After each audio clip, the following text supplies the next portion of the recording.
My bad. I'm here. I'm here. I'm here. Um, I want to get on this case um, out of Tennessee.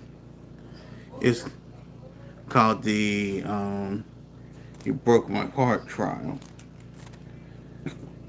Um, I did a video for this on my other channel, but I decided to do one for this channel.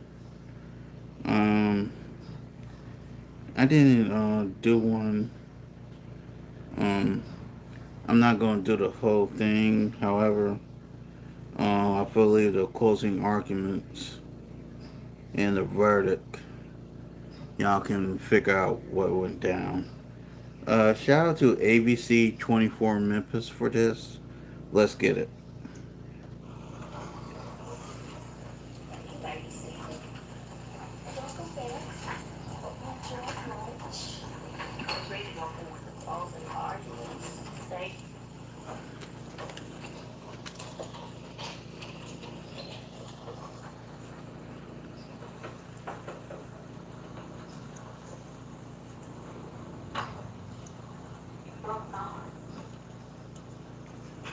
I felt used.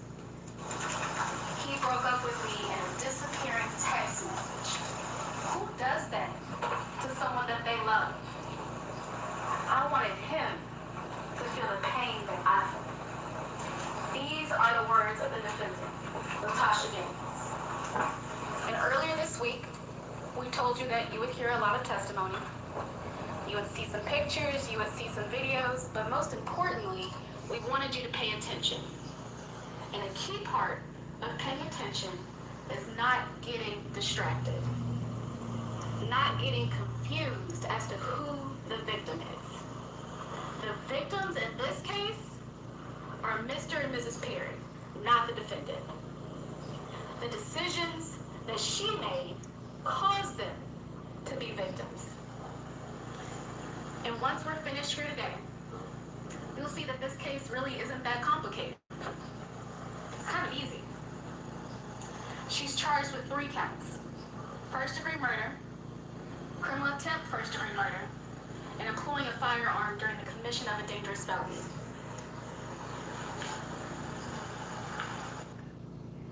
The holidays are here, full of joy, family, friends, and yes, a little hustle and bustle.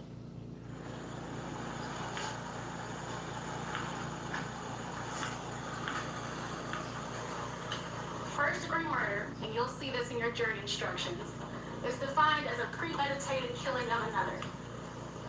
1, the state has to prove that the defendant unlawfully killed a victim. 2, the defendant must have acted intentionally. 3, the killing must be premeditated. So, what is considered unlawful? Well, what is considered a lawful killing? One example can be the defense of others or yourself. Intentional. What does it mean to be intentional? Does it seem like an accident? Does it seem like a mistake? Your jury instructions say that something is intentional if it's a person's conscious objective or desire to cause the death of another person. Number 3, premeditation. The killing has to be premeditated. And as we learned in Ward Dyer, premeditation doesn't have to be a specific length of time. It could be 2 seconds, 2 days, 2 weeks, 2 months. There's no time frame. It just means that you had to think about your actions and you had time to reflect.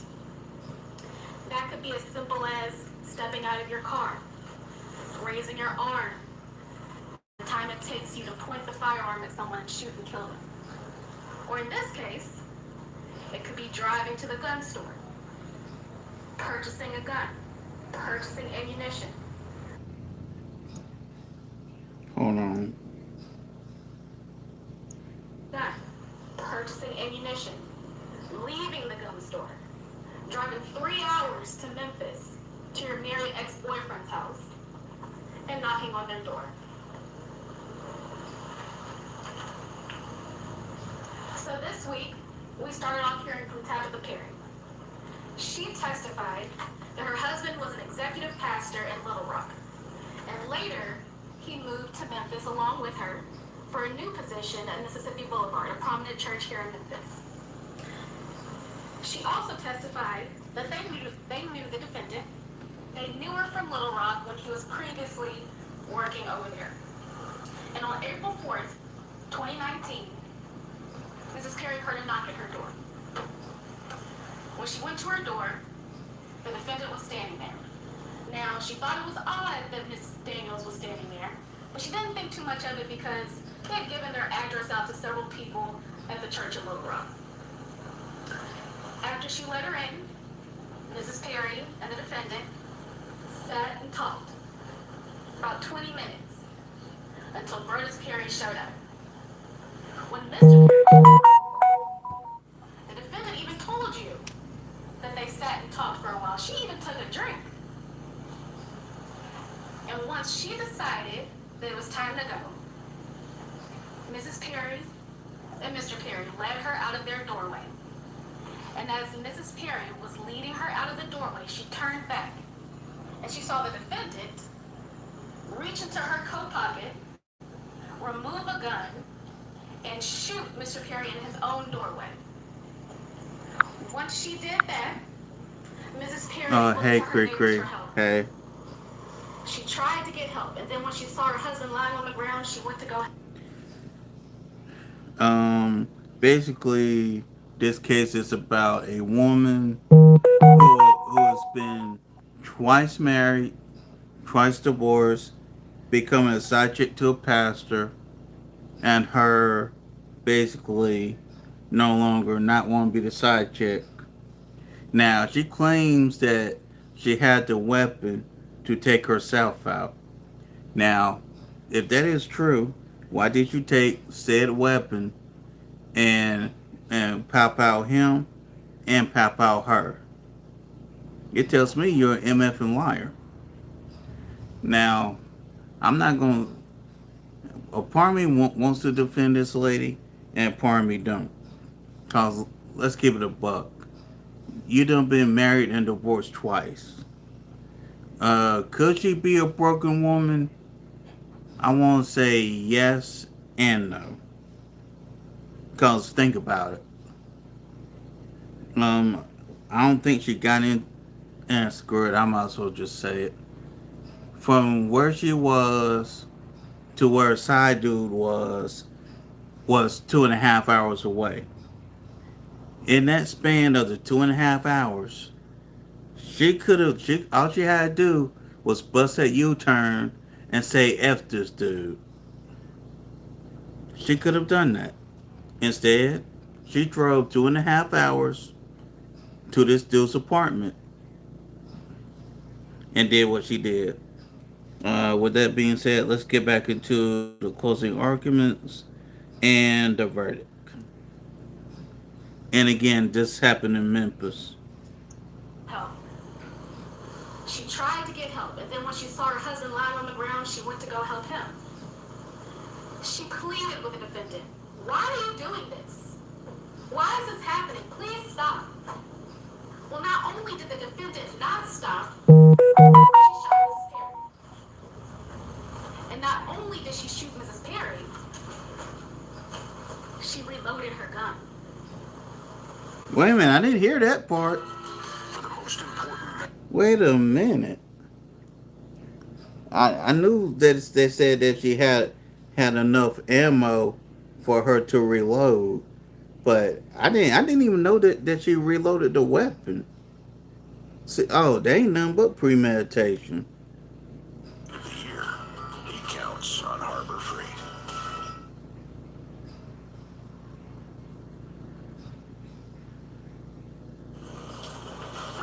After Mrs. Perry, we heard from Detective Roberts. He testified that the very weapon that was used to shoot Mr. and Mrs. Perry was purchased hours prior to this incident. He testified that the defendant purchased that firearm at a gun store at around 4:30 that same day in Sherman, Arkansas. Detective Roberts told us that he spoke to Ray Palladino, the general manager of that. And Cree, if you're still here, I have another channel where I gave like a condensed version of this. Um, I think you know my second channel. I put it on my second channel as well. Cause I was thought this thing here was crazy as hell. Gun store. From Mr. Palladino, he received the surveillance footage, and that surveillance footage showed the defendant coming Yep. in. Yep, and that's the channel Danny Omega, yeah. It should be uploaded by now, I'm not sure. Mr. Palladino also provided Detective Roberts with a receipt. That receipt had the defendant's first and last name on it. It had the serial number of the Ruger handgun that she purchased, and the last 4 digits of her credit card. It's the same credit card that Detective Roberts discovered in the defendant's vehicle when he searched it. We also heard from Dr. Curry. Now, Dr. Curry testified that she performed Mr. Perry's autopsy. She testified that the cause of death was multiple gunshot wounds, and the manner of death was homicide. She testified to recovering the bullets, placing them in an envelope, initialing and dating them, and leaving them to be picked up. But Dr. Curry isn't the only doctor we heard from. Defense put on Dr. Bidding. Dr. Bidding was hired by the defendant and her team. And you heard her. She testified that she has testified for more defendants than she has prosecution. And ladies and gentlemen, think carefully about what she... And by the way, I also talked about the whole Akira and Brene mess that was going down on TikTok.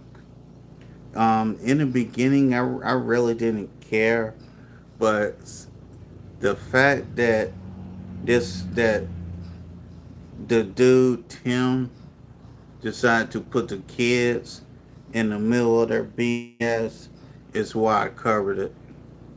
I should have something on both channels about that as well. Let me go ahead and get back into this before I keep on talking.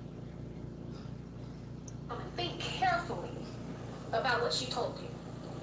She told you that It's depression still cold as fuck out and there. someone being suicidal does not mean that they cannot form the intent to kill someone. She also told you that she didn't even offer an opinion as to the defendant's Be back in a mental state at the second. time of the offense. So what do we need?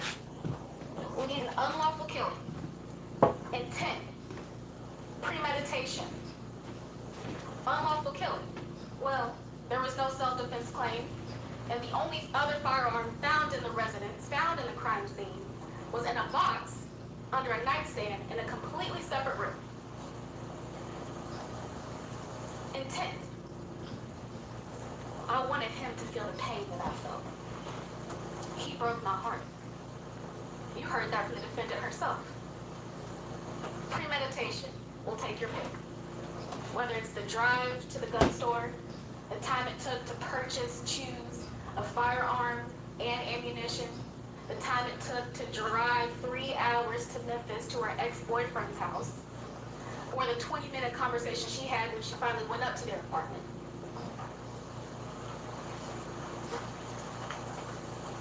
Criminal attempt first-degree murder. So in your jury instructions, you'll see what's on the screen right here. That's a lot of words. But the judge is giving you the law, and the best way that I can describe it is that the defendant must have an intent to commit first-degree murder. But they fell short for some reason. The act wasn't complete. And that's how you have criminal attempt first-degree murder. That's my girl. Wow. Yeah, thanks to Children's Claritin, she can play without allergies in the way. I should try that for my son. It's pediatrician recommended and provides 24-hour non-drowsy relief. Plus, the chewables are dye-free. Claritin Clears. Use as directed. We heard from Tabitha Perry, and she testified that she was shot in the shoulder. After the incident, she was transported to the hospital, and the doctors left the bullet inside of her. It wasn't until later that she had to get it surgically removed. It was causing her extreme pain, and by the time that she got it removed, it was poking out of her back. And even today, 6 years later, she is still suffering from pain from that incident. Now let's talk about transfer 10. You heard in your jury instructions that sometimes when you intend to kill one person, and you don't kill that person, but you kill another person, that is how the transfer intent happens. Tabitha Perry testified that when she spoke to police, she told them that she didn't even believe that the defendant meant to hurt her. But that's okay. Because you don't have to actually hit your intended target to be charged and convicted of criminal intent first-degree murder. As long as you had the intent to kill one person, it doesn't matter that you accidentally shot or you actually shot someone else. Your intent is still there. The only thing that's different is the person that got hurt. Employing a firearm during a dangerous felony. So on the screen here, it says that any person who employs a firearm during the commission of a dangerous felony is guilty of a crime. The state has to prove that 1, that the defendant employed a firearm. 2, the employment was during the commission of or attempt to commit criminal intent first-degree murder against the alleged victim, Tabitha Perry. And 3, the defendant acted intentionally, knowing, or recklessly. In addition to Mrs. Perry's testimony, we heard from Captain Draper, Officer McClain, and Special Agent Roxanne. Draper testified that he and McClain were a few of the officers that responded to the crime scene on the offense day. And when he got there, he witnessed the defendant holding a firearm. She refused to comply with orders. Captain Draper testified to the non-lethal force that was used to unarm her. Officer McClain testified to securing and clearing. Come on.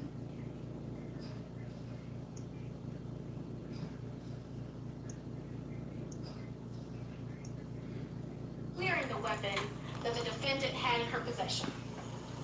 He noticed that there was nothing in the chamber, but yet there was a magazine in the gun. Special Agent Sane testified to the ballistics. He examined the Ruger, the casings, and the bullets from the medical examiner. He determined that all of the cartridge cases and the bullets had been fired from that same handgun that was recovered off of the defendant. And now we're back at the beginning.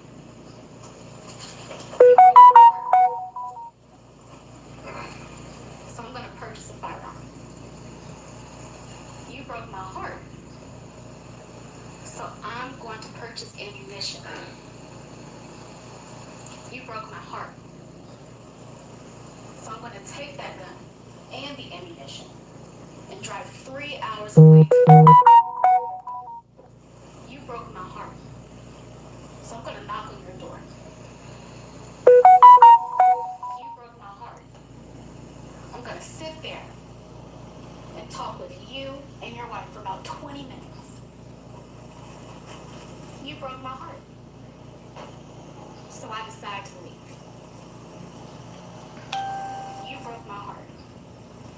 So I'm going to shoot you and kill you in your doorway. And along the way, shoot your wife. But it's okay. Because you broke my heart. Decision after decision after decision.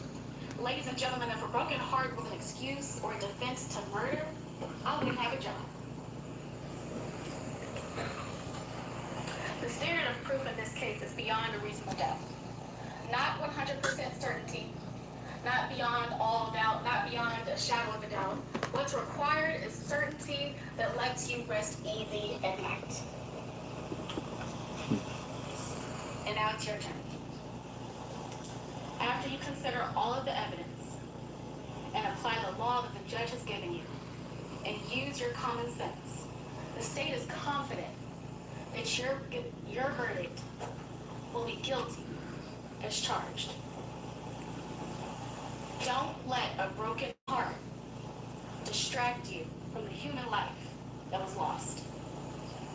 Thank you. Everybody approach. Reaching peak health is not as hard as what you think. Get started at noob.com.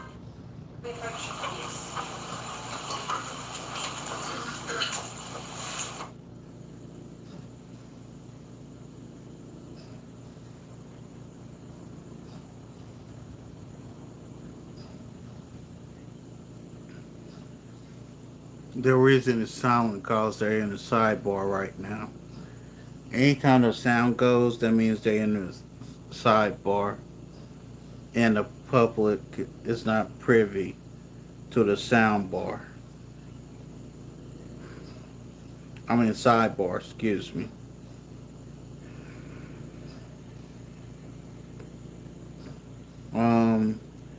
We already heard that this woman brought the weapon with the intent to use it. Like I said, she claimed she was going to use it on herself. Now, if she intended to use it on herself, what made her switch up to take the weapon and shoot him and the wife if she had the sole intention of using it on herself? Personally, I'm going to call cap. Tell the truth, shame the devil. That's how I feel about it. I'm going to call cap on it. Because, again, she had 2.5 to 3 hours to bust a U-turn, to, hit that U-turn and say, F this dude. But she didn't. If you go back to her testimony, you will sit there and hear her say multiple times on how much she was in love with the guy. She loved this guy. She loved this guy. All right, jurors, I want to remind you that the lawyer's statements are not evidence, and you can have no prejudice or sympathy around anything of the law and the evidence to have any influence upon your verdict. You must render your verdict with Sorry, I had to pause it again real quick. Basically, at this part right here, the judge is reminding the jury whatever is said on the sidebars. Do not try the case on that. Try the case on the evidence and what's been presented in court. Is what the judge is saying here. Let's get back into it. absolute fairness and impartiality as you think justice and truth dictate. So we're going to take a short recess and then we'll be back for the next closing argument. So and we're still. Wait a minute. You just did a sidebar, and now y'all going into a recess. Okay, I gotta skip through the recess. Hold on, y'all. Not ready to discuss the case. Okay, so I'm going to show you skills for about 5 minutes and we'll come right back.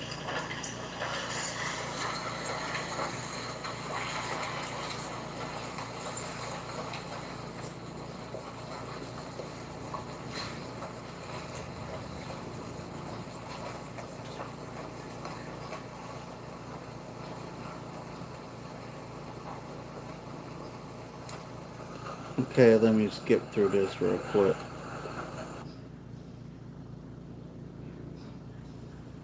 Skip through this. He was married to Tabitha Perry. This is what people standing far away saw. But when you got much more close, when you got to know Brodus Perry the way Latasha knew Brodus Perry, you started to see a different side. And sometimes even then, you miss it. He was a manipulative person. And I know that He was. he's not here anymore, and that is a tragedy. But that doesn't change the fact that And of course, this lawyer puts up he was manipulative, a manipulator, a little bit controlling, and of course, he was non-monogamous. Now, I'm just being honest.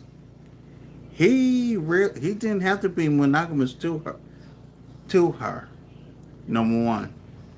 Number two, this woman should have knew this man didn't care about monogamy in any way, shape, or form, due to the fact that this woman was a side chick to this man's wife. Now, this woman knew she was a side chick.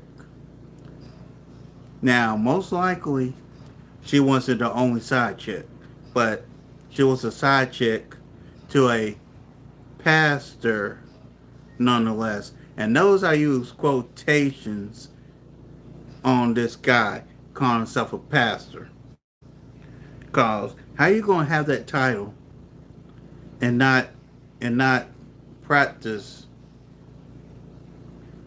what you preach? You preached it, but you're not practicing. Make it make sense. Let's get back into this.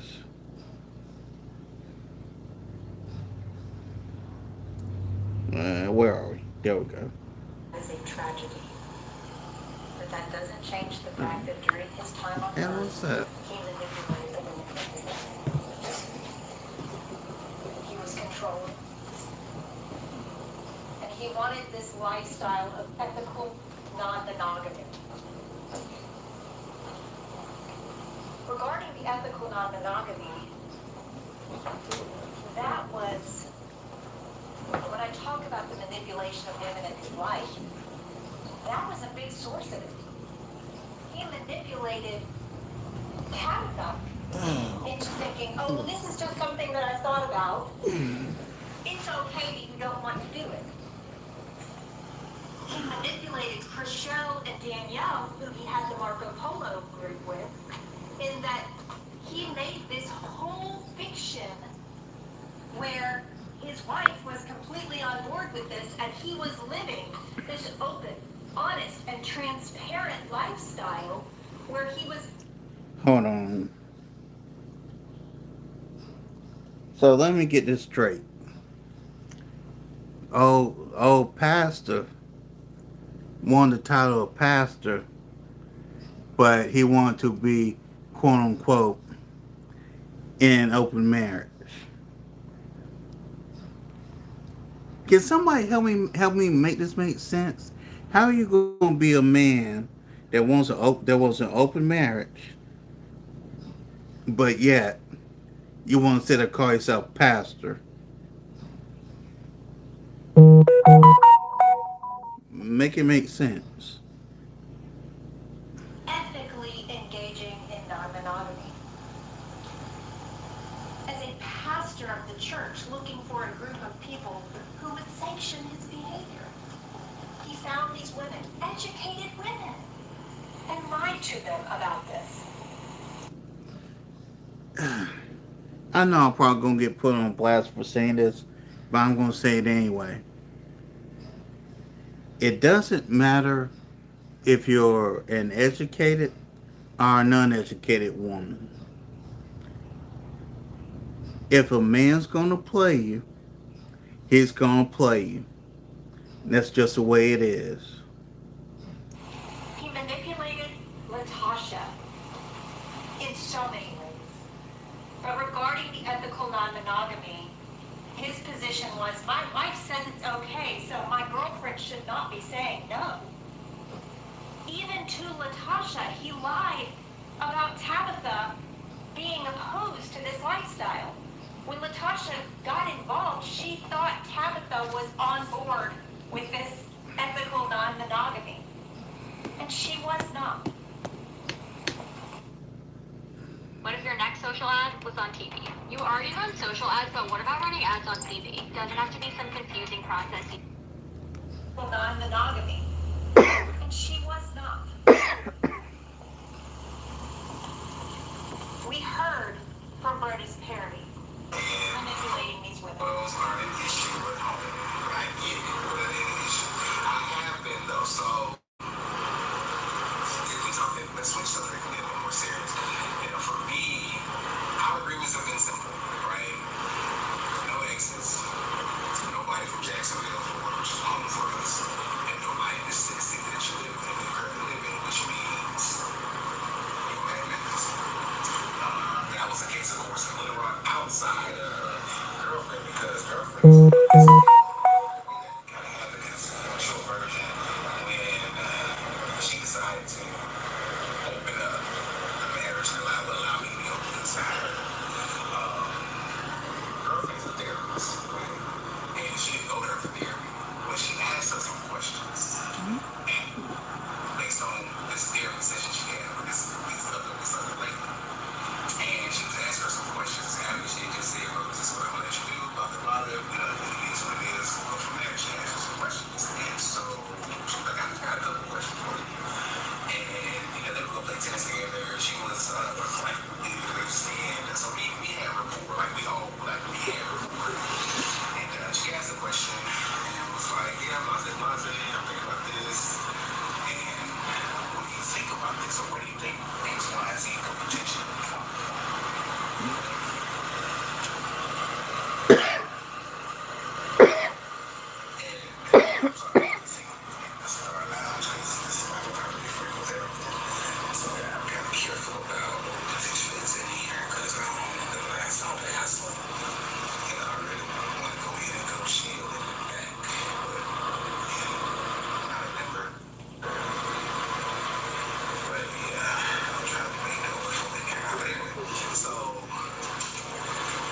Thing that she shared with her was, you know my husband like you, right? When he thinks you're trying. And she was like, what? He's like, yeah, I know what he likes. And he thinks you're trying. Not that he's been rude or anything like that. We had a conversation. Well, you know, we did like one time I was sitting around having lunch. And she asked me, I was like, well, you gotta get it. I ain't gonna get it. I'm coming across with this like this creepy guy. Like, we're trying to spice things up. Even though that was even somewhat limited with ideas from watching the movie, which that's neither here nor there. But when the question came up, it was her idea, the shit she asked.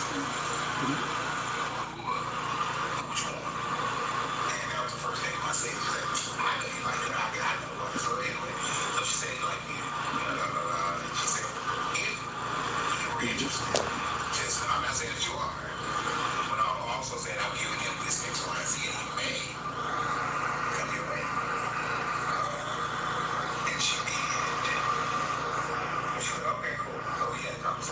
And after that, that's when the whole nobody in the city thing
out for my birthday.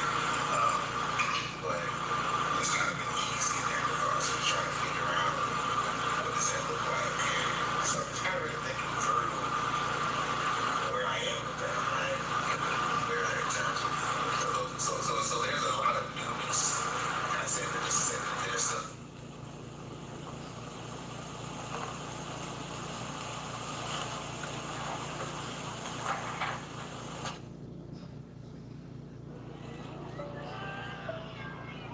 So when I'm talking to new parents, I'll talk about smoking in the house. I'll talk about water temperature. I'll ask, are there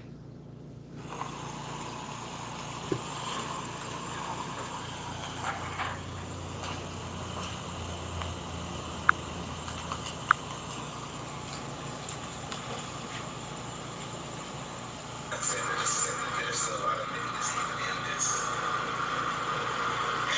phenomenon that we're messing with. It's fun, right? It's fun. It's interesting. It's causing us to communicate and chat and really talk again about different things that we kind of, in a real sense, have been set to some degree. But realizing that in this type of non-monogamy, we gotta keep things in pencil, in my opinion. Some things are pencil, right? There's some hard news, but you gotta be flexible with what that looks like. So that's why they use my being strong and geeky and all that stuff. I think because that those flutters or those emotions, right, those initial thoughts are all kind of new and very much new because this person is brand new. Like I don't know, sure, like I knew too much of different. There's some level of familiarity there, and that's simply how I've always engaged with it, right? So, being in the same class together in college or something like that, I've never kind of quote unquote cold called anyone. If that makes sense, because I'm not, I don't think I'm that guy. So, yeah. Thanks for coming to my tape. Like, I'm going in. Now I'm thinking, how far would we go downtown? I'm like, it's a lot of work. I don't know. French roast is in there. Right now. Shit. I just need to do better with smoking houses or houses.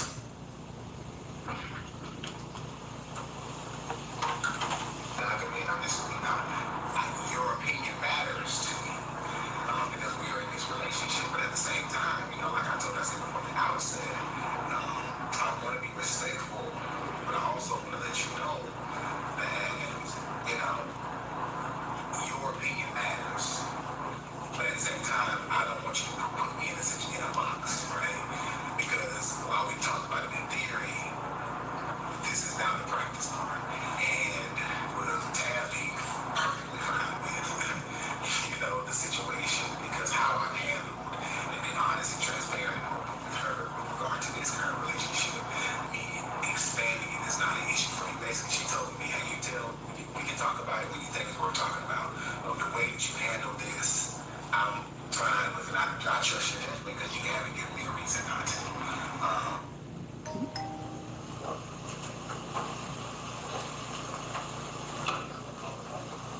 Because I don't mean it's only 2 hours away, but yes, we were in Little Rock, so we were literally that because it was at that point. I was like, yeah, nobody at home. Like, this is an exception because I kind of threw you that. But no, you ain't dealing with nobody out. Like, that was Jacksonville, so our heart knows that no Jacksonville, which is hometown for us, no exes, and no place in your current city. Those are the hard no's, right? She got an exception because it wasn't there that she relied on me. I don't think I wanted him to be dealing with all these people, all these women, and no doubt these women would be in the church because that's all we do is kind of hang around or in the community or close enough. So it was kind of one of those things. But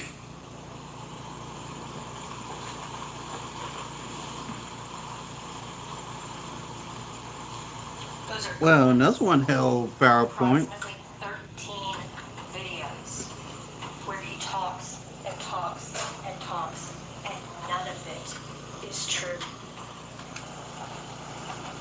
None of it.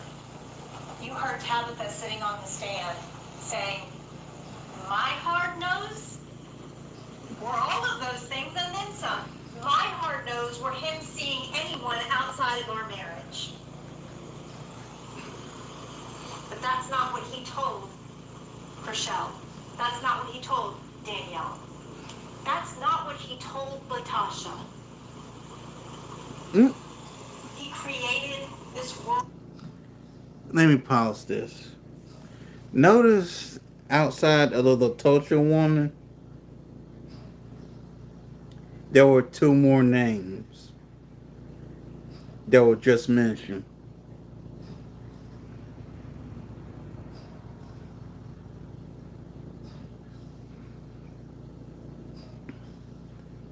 Which the Latosha lady here should have known. She should already knew she wasn't the only one. Now, do I think whether or not if she cared? I don't think she cared, to be honest. Cause before she even linked up with this dude, she was she was twice married and twice divorced. And from what I see here with this case, the only thing that this brother did was take advantage of a broken woman. That's what he did, straight up. I mean, look, you got to call a spade a spade. Let's get back into it. World of lies. This alternate reality in this chat room where he got everything that he wanted. He got validation. He got to have this lifestyle where he was cheating on multiple women. And it was okay. It was okay that he, as a pastor, do those things. That's what those women gave him. And for Latasha, she gave him whatever he wanted. And Tabitha was his wife. He took and took and took from these women. And the whole time. And let me say this too. To the women, I want y'all to hear me loud and clear. A man is only going to take if you let him. Let's get back into it. He was lying to all of them.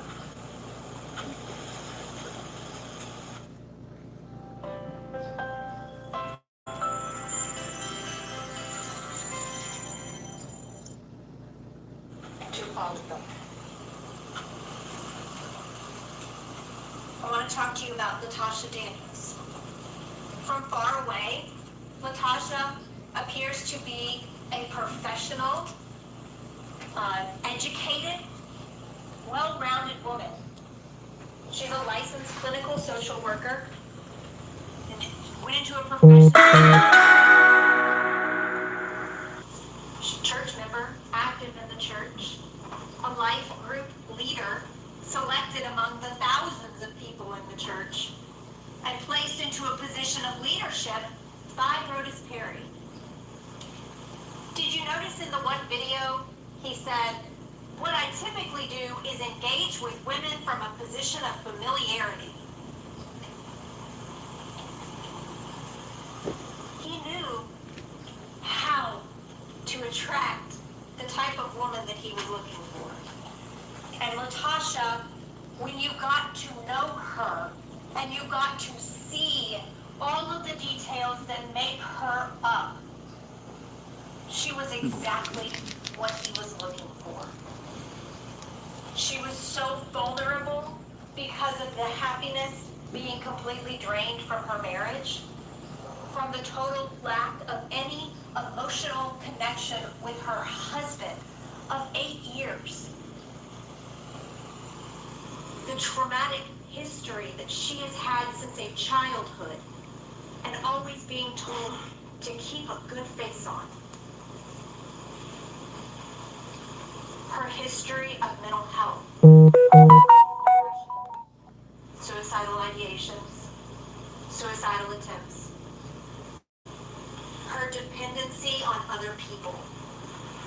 He knew that when he got his claws in her, she would do anything to keep him with her, including keeping his secrets. He also knew that Latasha would have to keep his secrets. secrets because she had just as much to lose as he did. He had to have someone who was in a good job, with a good appearance, because if they found out about this affair with the pastor, she would lose everything. All of her clients, the life that she had built up in the church, her family's opinion, all of it would be gone. And he reminded her of that. From far away, their relationship, it wasn't fair. It was absolutely wrong. And it was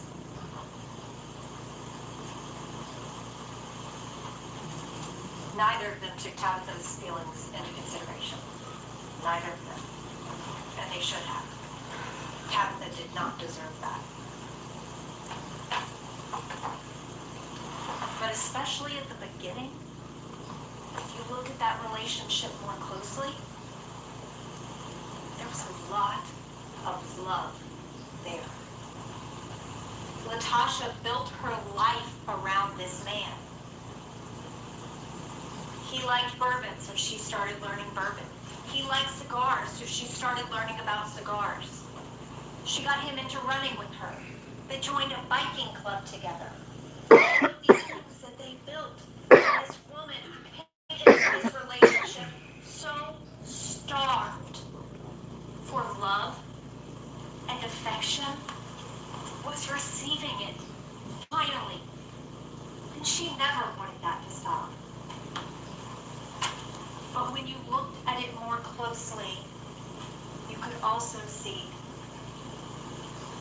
Brodus behaving in a very controlling way, in a very manipulative way. And Latasha was getting slung back and forth between these emotions of, oh, I love you. No, we're going to have some distance. This back and forth, back and forth, pulling her heart in two pieces. And I will disagree with the state because part of something that they have to prove beyond a reasonable doubt is intent. And one of the things that you have to look at is whether a heat of passion was present. And a broken heart definitely has to do with heat of passion. There is no emotion more powerful in this world than love.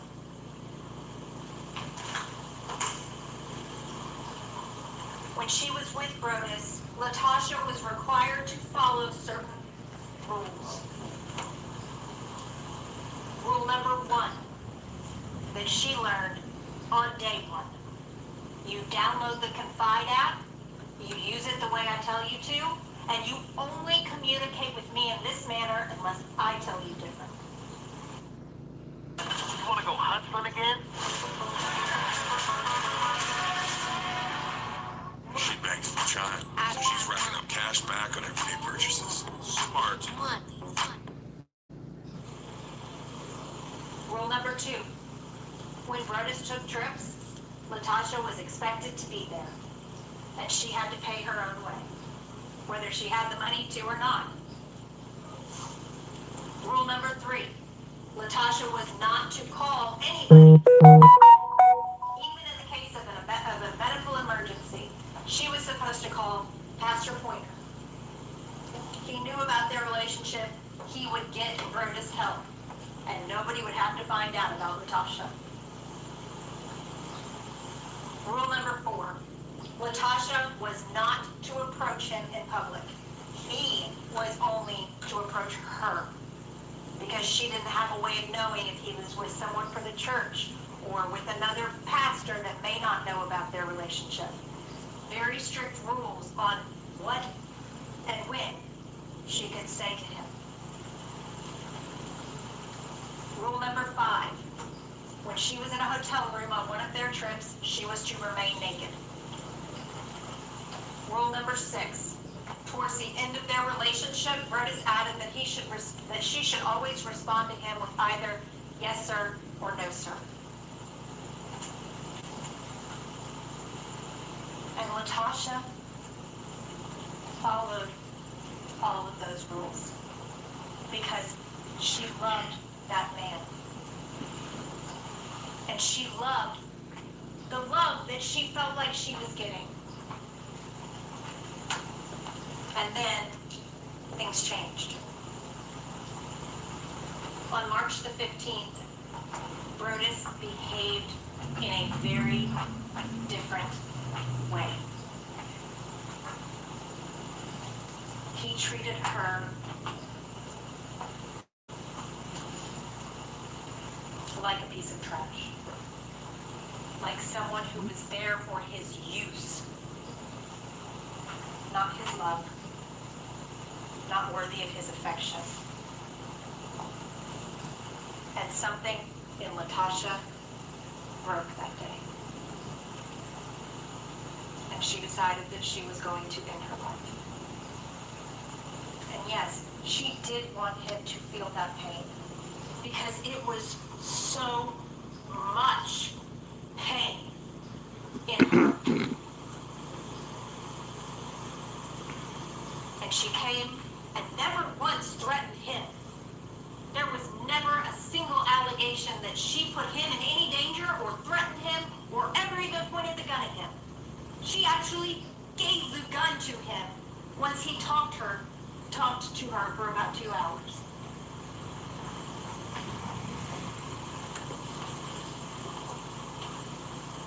Brodus knew what to say to make Latasha do what he wanted her to do. For good or for bad. And that day, he did get the gun from her. And he took the gun and kept it. She didn't see it after that day. Which brings us to April the 4th. Her gun, Brodus had put in a cigar locker in Little Rock. Latasha did not have access to that. She opened did her normal good morning text to Brodus. And finally, when he responded, our time has come to an end. And then it disappeared. In that moment of disappearing, 2 years of a life, of a relationship, of love, was gone. And Latasha was still emotionally fragile from the traumatic experience on the 15th in March. Still suffering from those pains, but trying to work through it.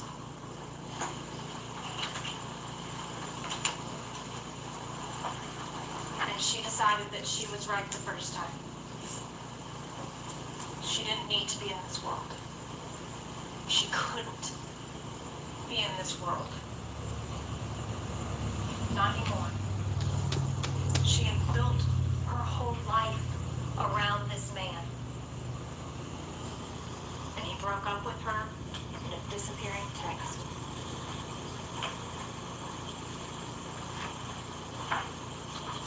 She apologized to her family.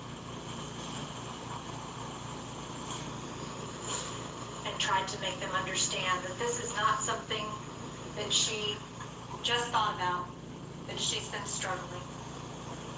And that the struggle was just too much.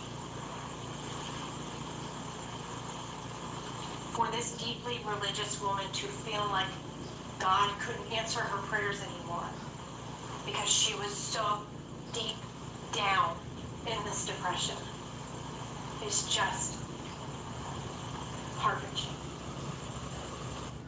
I'm going to tell you my biggest content creation secret. TikTok Studio is that girl for helping you reach your creator goals. It's made making content so much easier thanks to a new suite of editing tools, simple analytics, built-in ways to grow and track your performance. Try it today.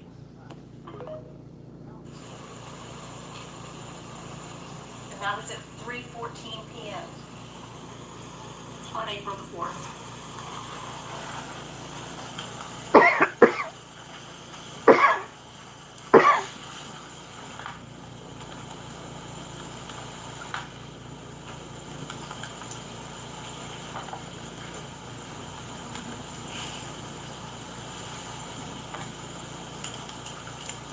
I'm having some technical difficulties.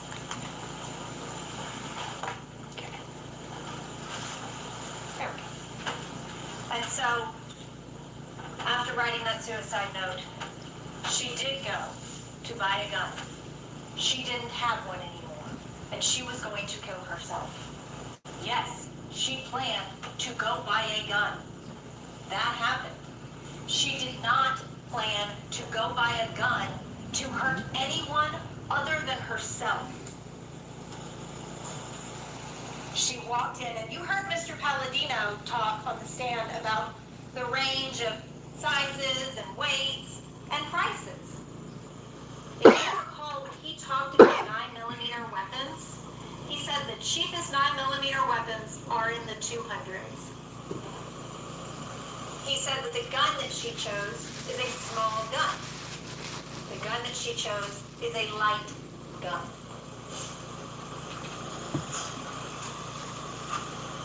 And when she went to that store on April the 4th, she checked out at approximately 4:47 after going through the background check and clearing it. And if you look, that gun cost $229. She bought the cheapest gun they had and just whatever ammunition they told her to get. Because this was going to be the gun to take her life. So why spend a lot of money on it? After she left the gun store, she went back to her house.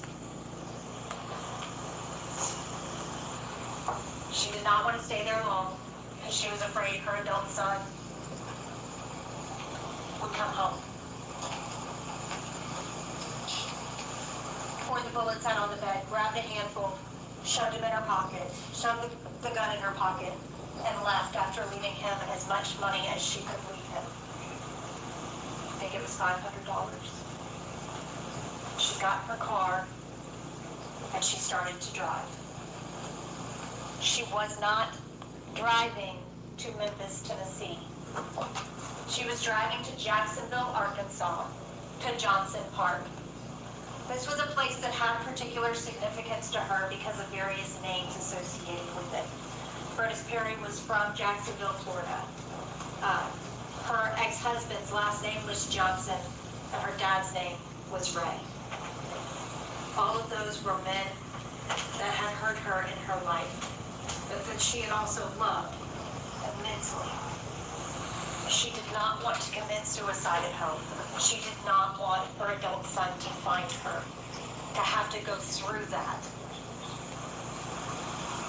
She knew that her suicide would be hard on him, but she didn't want that on him. At that point in time, she believed her son would be better off without him.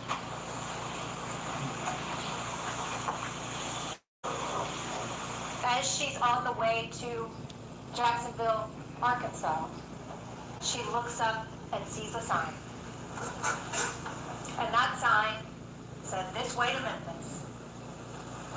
And Latasha thought to herself,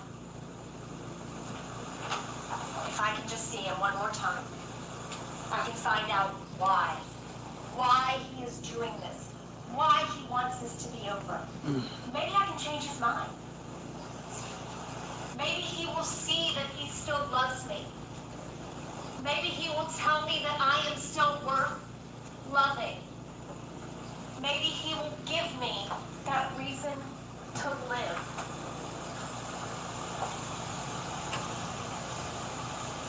And she drove to him.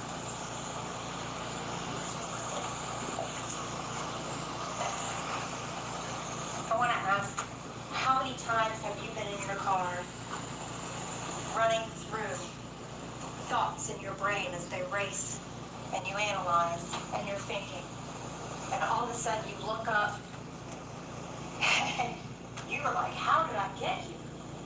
I was on autopilot. This was not a cool, calm, do-do-do-do-do kind of drive. This woman was planning to commit suicide. This was not a drive to hurt anyone. She wanted to talk to him, not to hurt him. Noobs going micro. Micro habits, micro wins. Get started at noob.com. And she did talk to him. She went to the Pocket, which is a cigar lounge in downtown. She knew that he goes there on Thursdays. His wife knew the same thing. It was a frequent place that he went, not just on Thursdays. And Latasha saw him and did as she was supposed to, walked past him until he acknowledged her. When he acknowledged her, they were allowed to engage, and she talked. They said that they sat there and talked for a long time. So long that the valet pulled the car away. And finally, by the end of the conversation, Brodus had said, look, we can be together if you're going to be okay with the ethical non-monogamy. And Latasha said, then I want us to tell Tabitha. And Brodus said, okay, let's go tell Tabitha. You go. Go to the apartment, talk to her about tennis, talk to her about, whatever. Tell her you're in town for a conference. We'll tell her together. And so Latasha goes to their apartment. It's unclear exactly what time she arrived at the apartment. It was somewhere between 9 and 10 o'clock, but either way, for the purposes of the timeline, we have that span that we don't have an exact time for. Some things we can get exact times for based on evidence, like that receipt, or if there's a phone call or something like that we can tie exact times to. We can't with this. Somewhere between 9 and 10 o'clock, Latasha indicated that she remembered the news came on. So, fair assumption there, 9 or 10. And this was in Carterville. Tabitha answered the door, and Latasha came inside. They sat on that couch and talked for 10 to 20 minutes. At no point did Latasha ever raise a gun to Tabitha. At no point did Latasha ever threaten Tabitha. At no point did any indication that she was anything other than happy to be there happen.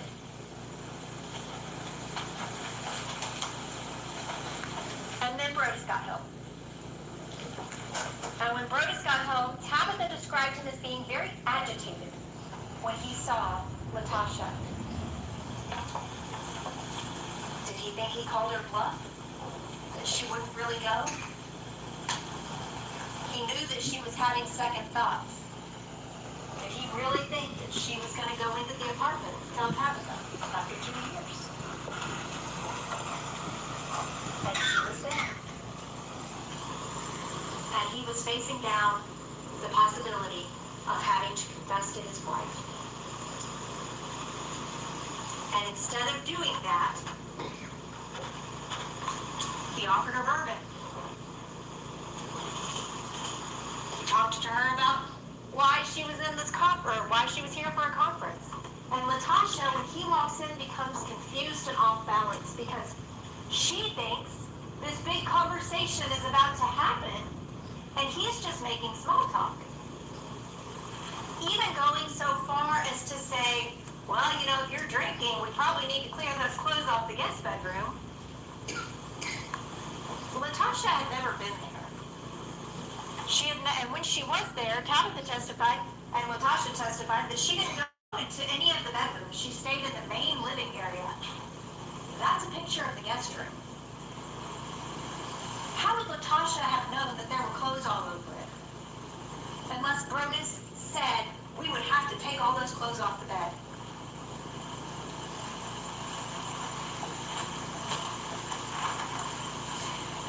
She and Tabitha and Brodus sat in that living room for 10 to 20 minutes, talking, with Latasha just waiting and waiting and waiting, thinking, well, he's talking about a bed.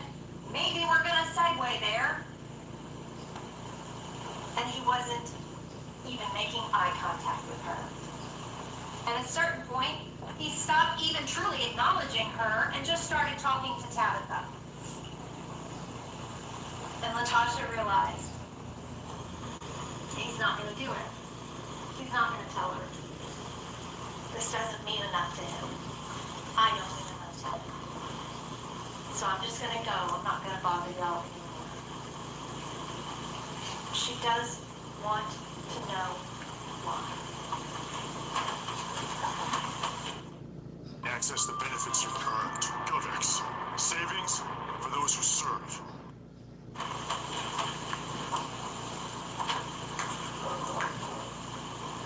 Just as a practical matter,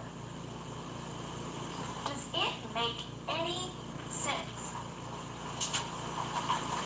that she was sitting inside of an apartment with a closed door where no one could see in for about 20 to 40 minutes?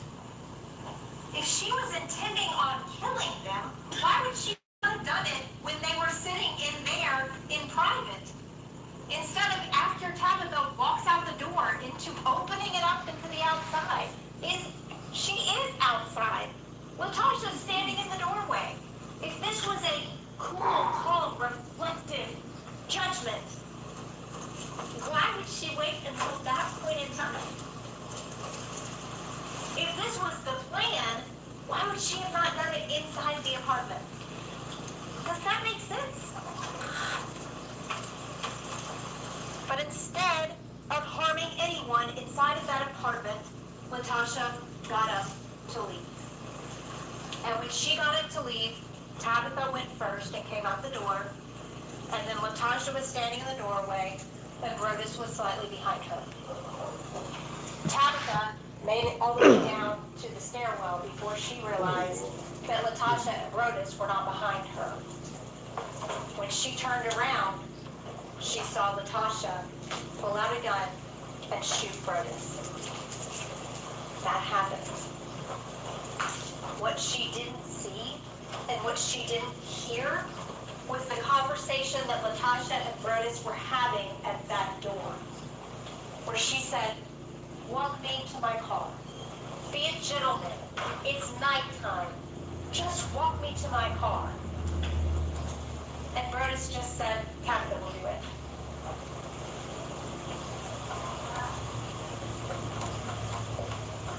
That emotional whiplash of being on the verge of killing herself to finding this hope that she can have the life that she has been trying to have with this man, to the disappointment of being dismissed by him, to this moment of just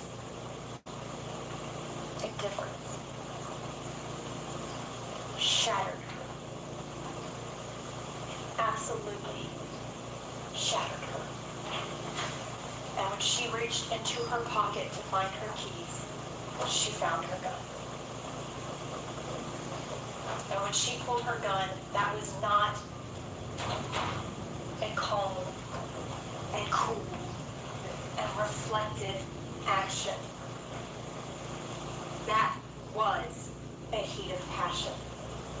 She was so emotional in those moments. She did that act, but that was not a cool and calm act. That was a result of passion. As she's firing shots, she's yelling, "He broke my heart. He broke my heart." And when Tabitha starts trying to get close, Latasha tells her to stay back. And Tabitha,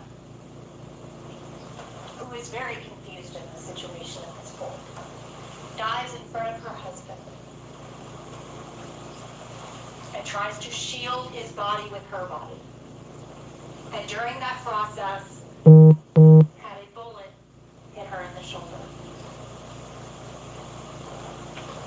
When she said, "Latasha, you shot me," Latasha said, "I didn't mean to shoot you."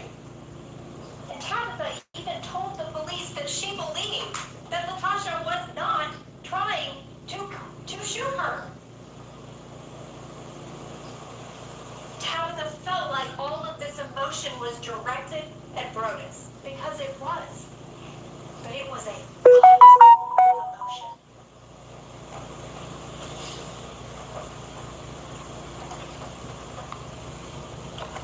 Officers arrive on the scene at 22:36 military time, 10:36 non-military time.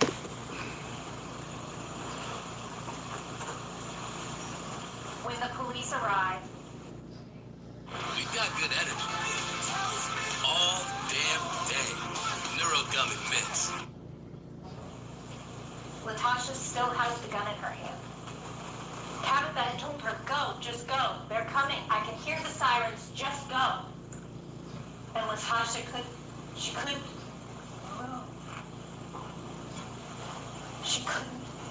move.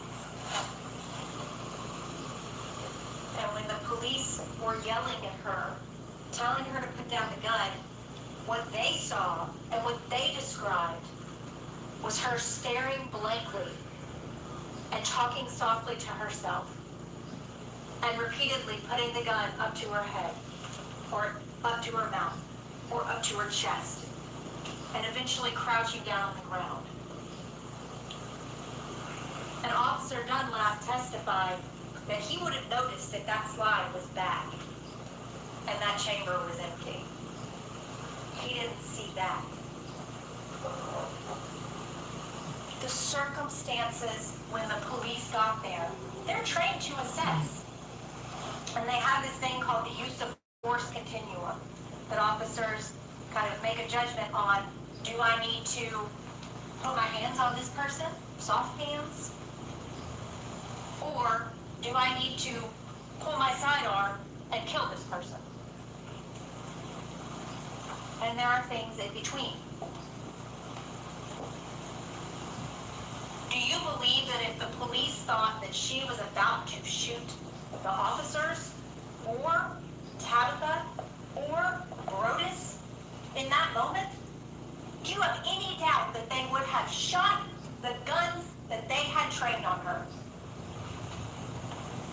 They opted for a non-lethal force because at that point in time, they deemed her a danger to herself. There is no part of what those officers saw that was cool and calm and reflective in Latasha Daniels. They saw a woman in an emotional crisis. While the police were there, after Latasha was taken into custody, they called the EMTs, who came and rendered aid to both Tabitha and Brodus. They were then taken to the hospital, where they both underwent surgery. Tabitha, thankfully, was okay. Brodus was not. He did die as a result of these gunshot wounds.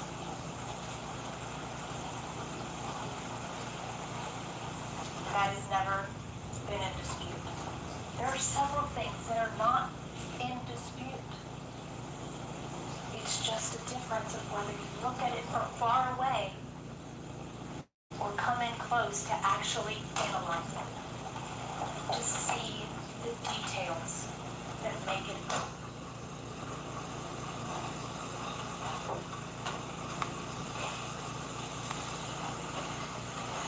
Tabitha came in to testify, and she talked to you about what she saw on April the 4th and what she experienced. And she was utterly confused by all of this because she had no idea going on. She had no idea why Latasha would be there. Because Brodus hadn't told her that he saw her earlier in the night. She had no idea that Brodus and Latasha had had a 2-year-long relationship. That this woman was desperately in love with her husband. She had no idea. And that wasn't fair to her. That absolutely was not fair to her.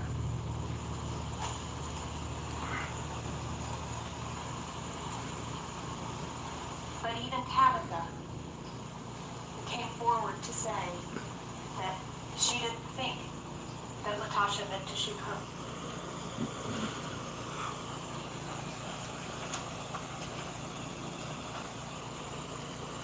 She also told y'all that she watched the clips that we watched before. She never said any of those things. She never had those conversations. She never had those conversations with Latasha. She didn't alley-oop him any woman.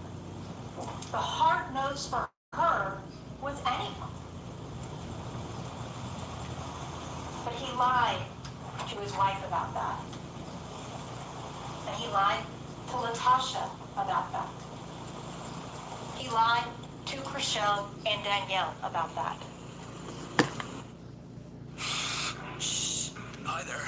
Sorry to interrupt. Interruptions can be quite annoying. Like a stuffy nose. Getting in the way of your day. Wow. Afrin Nodriv is... The police department then start their investigation. They took Tabitha's statement. Chriselle actually reached out to the police department to provide them these videos because she believed that Tabitha knew all of this. That this would be so helpful to them because obviously Tabitha knew everything. He was being so honest and transparent that they needed to have this information.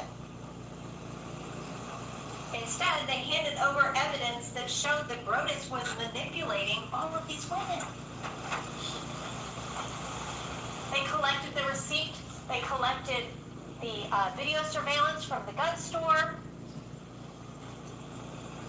They did a faraway view of what this was. And they looked at it and said, well, she bought a gun, she drove to Memphis, she went to Collierville, and she shot them. None of those facts are in dispute. Not a single one of them. But there's a lot more to it. There's a lot more to it. When she made that drive, she didn't go straight to Collierville. When she made that drive, And my damn she back went hurts. down. Shit. Dr. Erica Curry came in and testified, talked about the gunshot wounds, trajectories, things like that. The fact that Brodus was shot multiple times is not in dispute. The fact that Latasha is the one who shot him is not in dispute. She is not coming here to tell you I didn't do this. She's coming here to tell you that when I did this, I was so overcome by my emotions that I behaved in a way that I would not normally behave.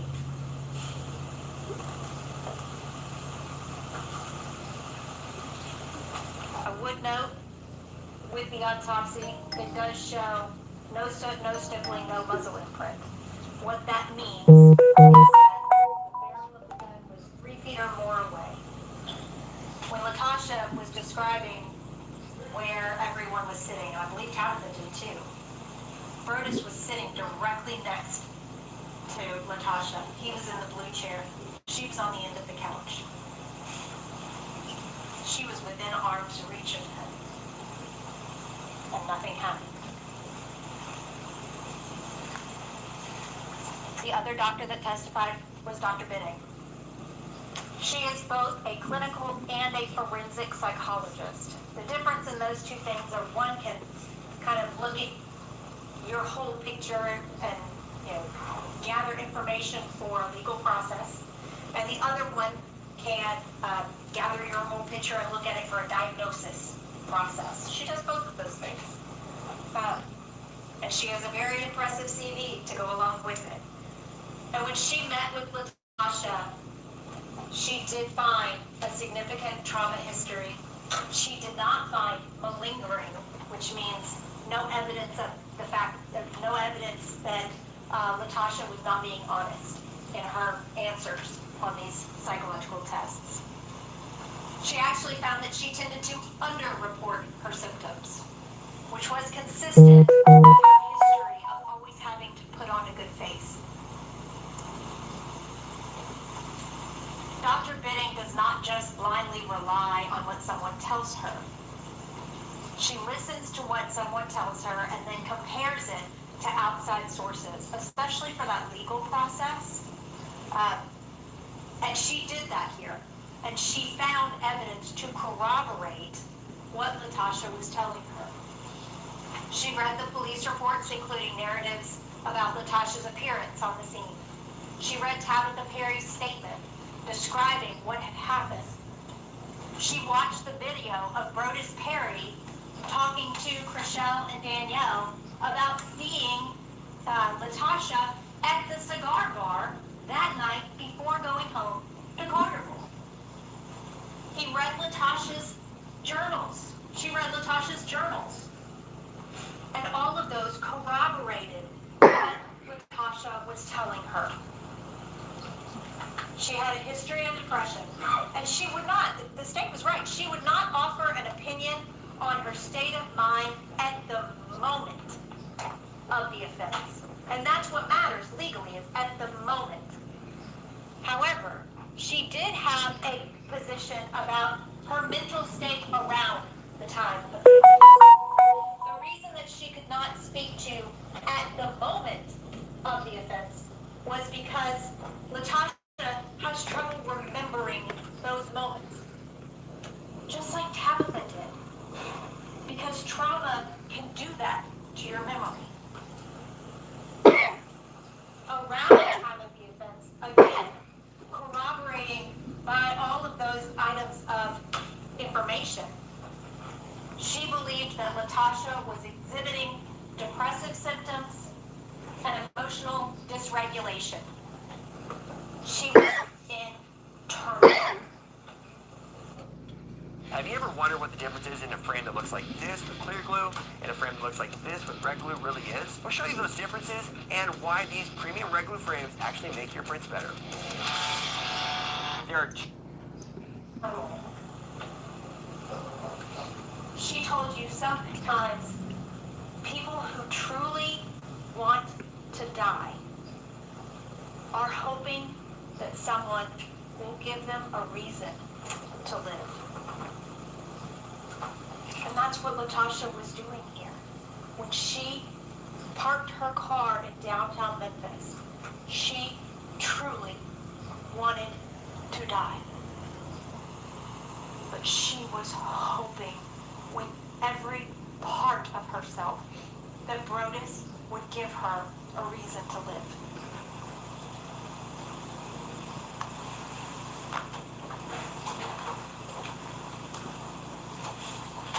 LaTosha talked to you. And she told you her story.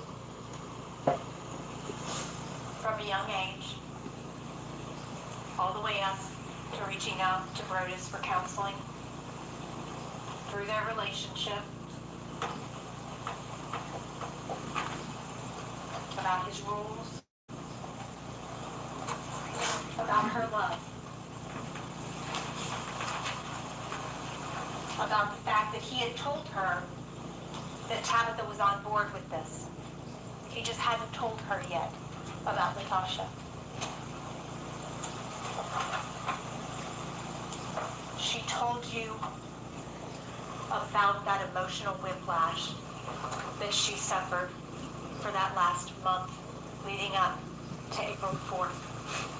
She was getting pulled by her heart in so many different directions. And she talked to you about the fact that the moment that her hand went into her pocket was a moment when she was shattering. That was the word that she used. In that moment, she shattered.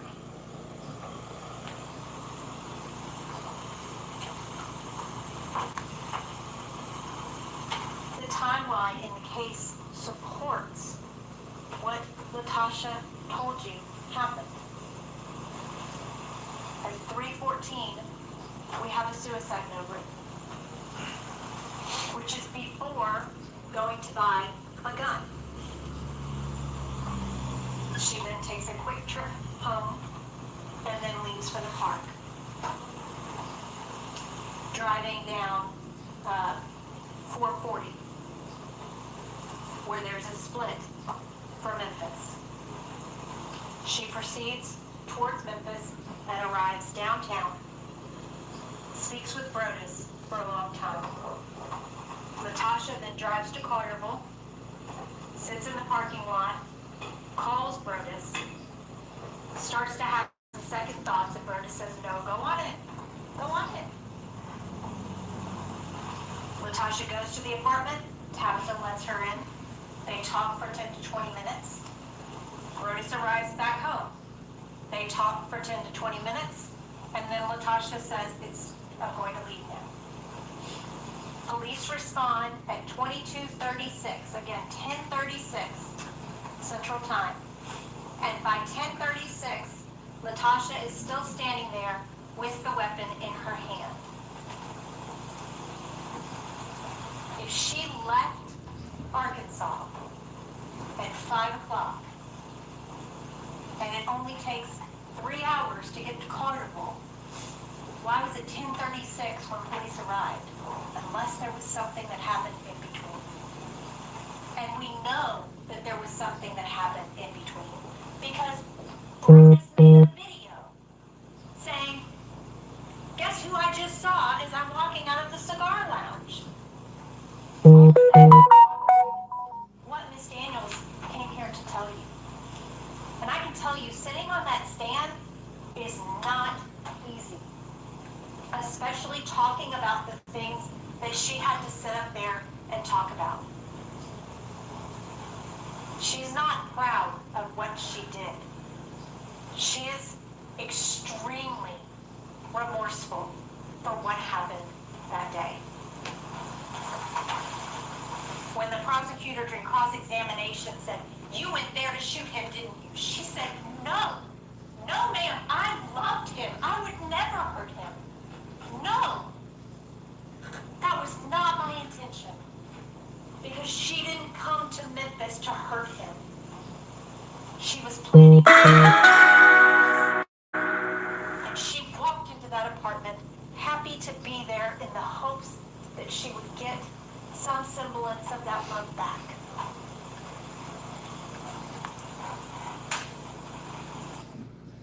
DTG, screen printing, what's the difference and which one is right for you? If you're feeling overwhelmed by printing jewelry. Very briefly, I'm going to talk to you all about the law. You have your jury instructions, and there are some that I would like for you to cue in on because they're very important. If you remember during jury selection, we talked about criminal offenses and what's required. And what's required is an act and an intent. You have to have both. When you look at what are called lesser included offenses, the act never changes. The intent is what changes. On count 1,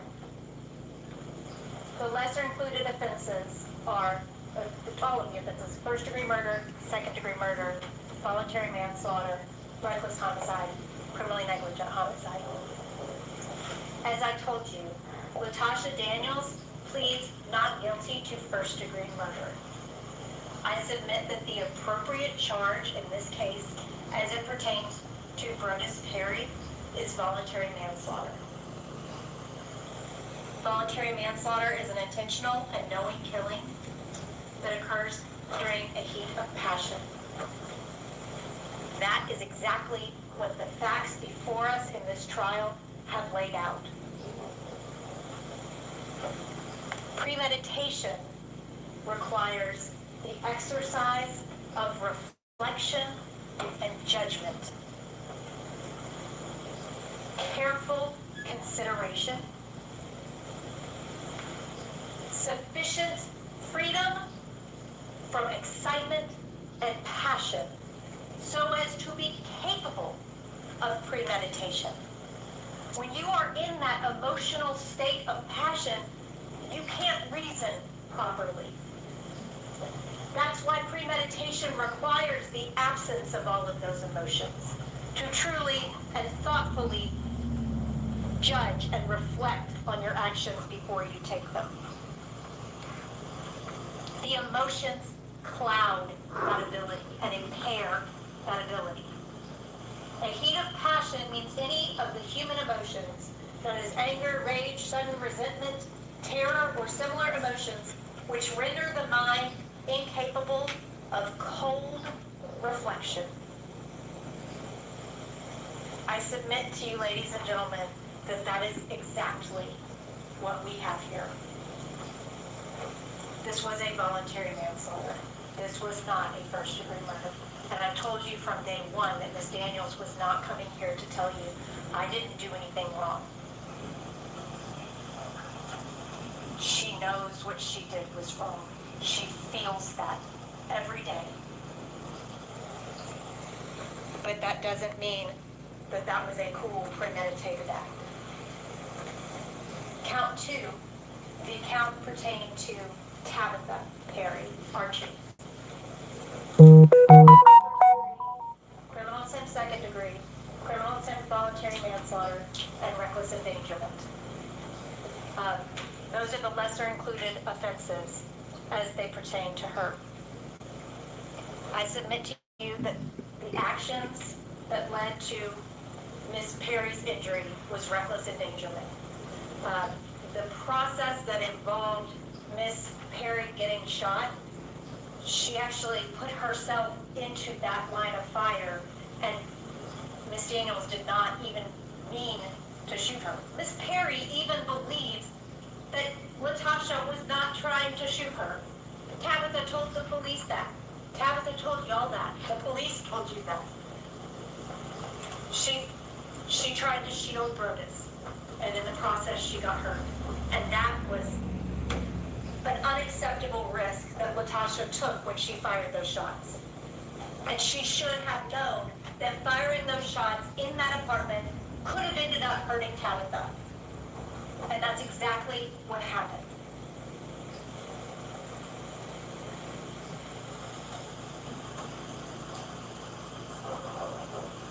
The definition of recklessly in your jury instructions is found on page 9. That is where, when you look at reckless endangerment, it will refer you back to the other definitions. That's where you find recklessly. A person acts recklessly when they are aware of but consciously disregard a risk that is substantial and unjustifiable that the alleged victim will be killed. Because it's under the reckless homicide, they refer to actual killing. It's applicable also to the reckless endangerment without a killing. The risk must be of such a nature and degree that its disregard constitutes a gross deviation from the standard of care that an ordinary person would exercise under the circumstances as viewed from an acute person's standpoint.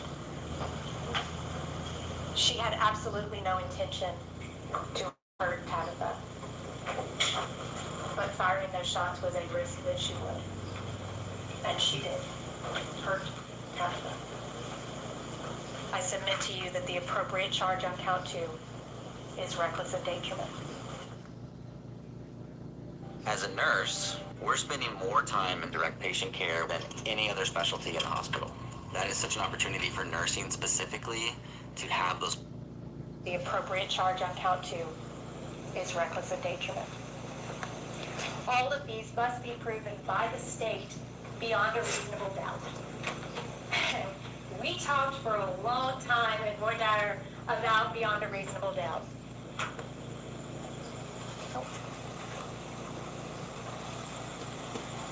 The prosecution must present evidence that is so convincing that it leaves no other logical explanation for the facts except that the accused is guilty of the charged offense to a moral certainty.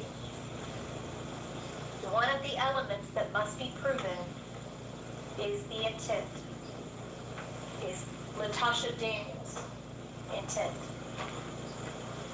So if you come down and you have one version of this event where this is a cool, calm, premeditated murder, and you have another version of events where this is a woman who was in an emotional distress, and both of those are reasonable based on the evidence, then the state has not carried their burden as to first-degree murder. The appropriate charge would be voluntary manslaughter. And that burden is very, very high.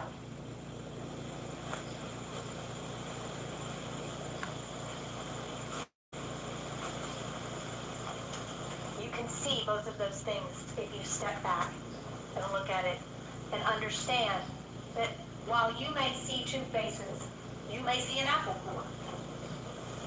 And it's reasonable to see both of those things. No matter which one you looked up and immediately saw, or which one you prefer, both are reasonable as an explanation of what you see in that picture.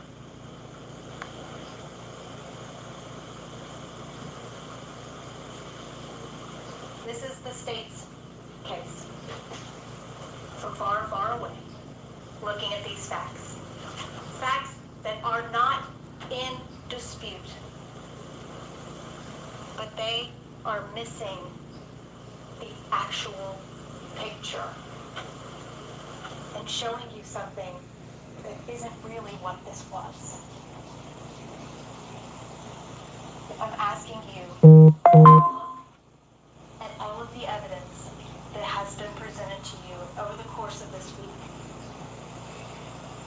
and to see the details of what that picture actually is. Thank you. Any jurors before you? Stay.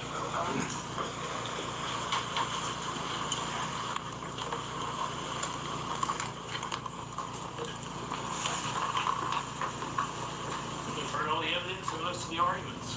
The assumption at this point, based on our history, is I'm not going to be up here for an hour and a half, right? And I thought about that yesterday, and I hope you appreciate that. But I don't want you to take that to mean that I don't have anything to say about this case, or that I don't want you to understand how significant that the proof is in this case, because it's significant. And it's almost so clear that it just doesn't take a whole lot of time to explain it to you or to prove it to you. So if I can just take a few minutes to go back through there just to remind you of what we're looking at. The proof is clear even by her admission that she got a text that morning that said this relationship is over. I don't want to be in it. And that shouldn't have been, and probably wasn't, a huge surprise to her. Because for the past months, weeks, she was even going to break up with him. You know, really since he had moved from Little Rock, the relationship hadn't been the same. So what did she do in response to that? And she can tell you, this is what I plan to do. But the proof is she immediately went to buy a gun and immediately drove to Memphis to find him. 3 hours. And that's not disputed. She says, I was going to kill myself. But she wound up in Memphis with him. and she wound up at his house. She was still there when the police arrived. She shot him multiple times and shot Tabitha Perry Archie in the process. I mean, that's overwhelming proof of intentional premeditated murder, and she agrees all that happened.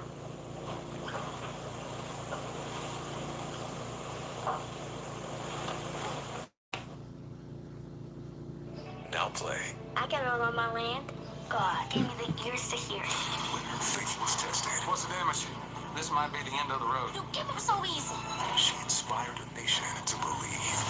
How does it feel to be the richest little girl in America? Inspired by a true story. I ain't selling. You want a war? Sometimes prayer. Dear Lord. Do you remember there was a discussion, I believe it was in jury selection, about we do things different here than we do in the real world? I mean, I don't know what that means. Because what we know is that in the real world, Brodus Perry is not here to tell this story.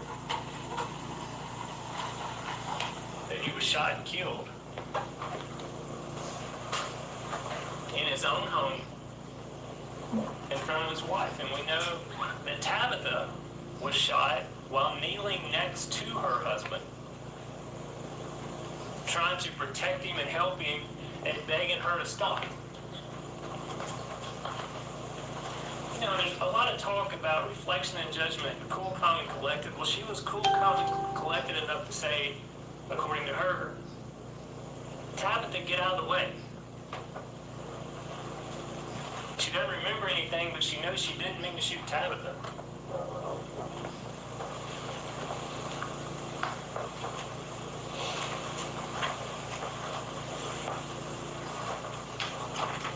I mean, that's in the real world.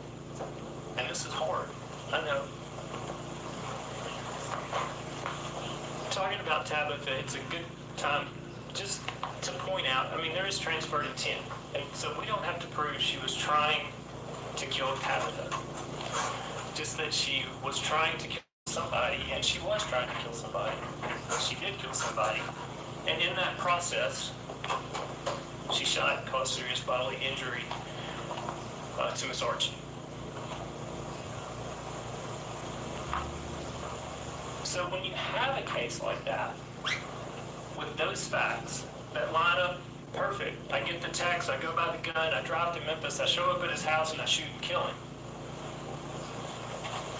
You gotta come up with something as a defense, right?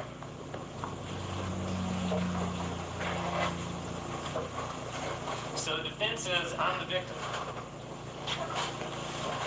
And I'm gonna talk about that a little bit in a minute, but I want to talk to y'all a little bit about who she is, who is claiming that she's the victim in this case. It's an almost 40-year-old grown woman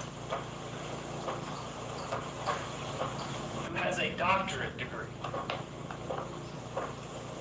who has been twice married and twice divorced, who runs her own business, and who voluntarily entered into and started this affair with Brodus Perry. She admitted that.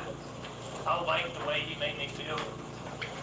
I was wanting that kind of relationship at that time. She knew he was married. She had dinner with, she played tennis with his wife.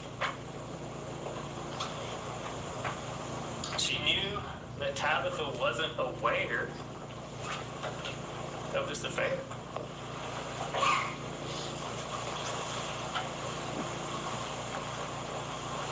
You know, there's rules. Brodus had rules. Well, I mean, one of the rules was we've got to talk to each other on this app that's not easily traceable. Is that a rule? Or is that what you would expect? Two people who were married because they were both married when it started, that they might come together and say, you know, we probably don't need to text each other and email each other on our phones and on our computers. gotta hide this. Is that wrong? Is that manipulative? Okay, let me speed through this. Skip through Can't go this. out in public with just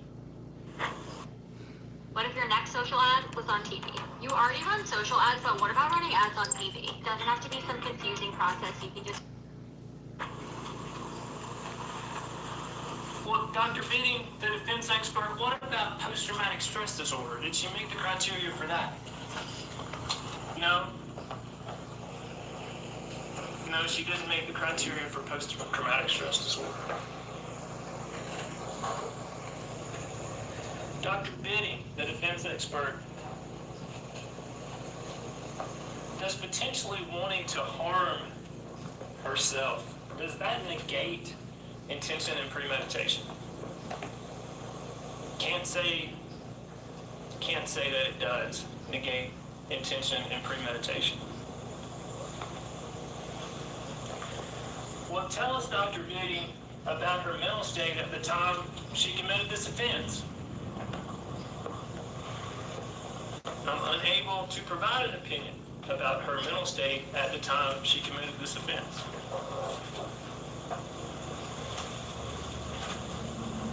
What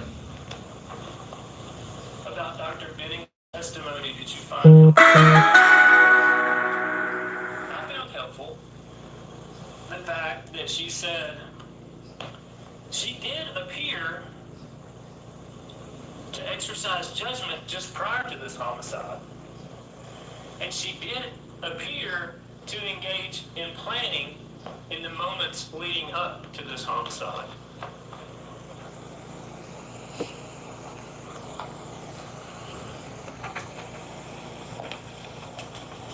So we've talked about she used judgment, had a cool, calm, and collected thought when she told Tabitha to get out of the way.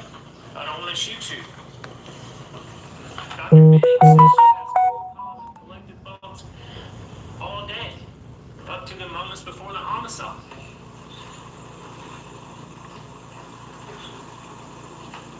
Then we heard from Officer Duncan, who said he pointed, I saw her point the gun at herself. She was holding the gun. When I got to the door, I said, drop it. She pointed the gun at herself. At some point during that day, did she intend to harm herself? I don't doubt that. But I can tell you what she had at that moment. She had the judgment and reflection not to harm herself. She had the judgment and reflection not to point that weapon at the Collierville Police Department because they had a gun pointed at her.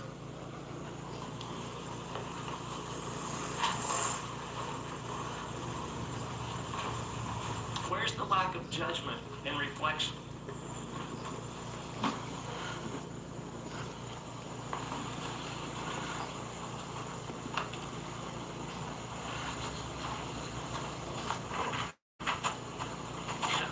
Was she devastated? Was she in love? Were her feelings hurt? Had she spent 2 years in a relationship with a married man and she realized he wasn't going to leave his wife? I doubt that. Sounds to me she played herself. Did she know what she was doing?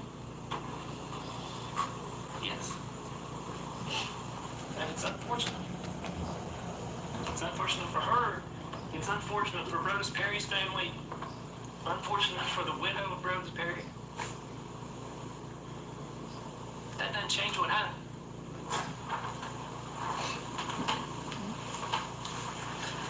Did she plan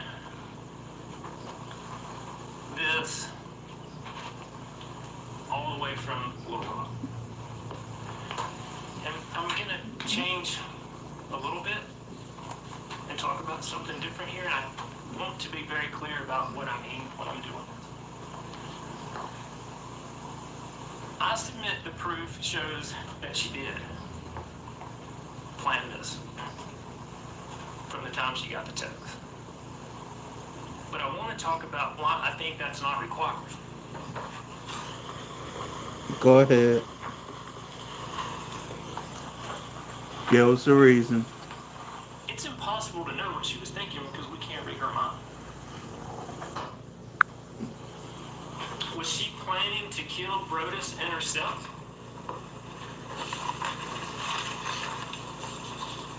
Maybe. That doesn't negate the fact that she killed Brodus. And that she did it on purpose, intentionally, and with premeditation. Did Brodus ask her to go to his house?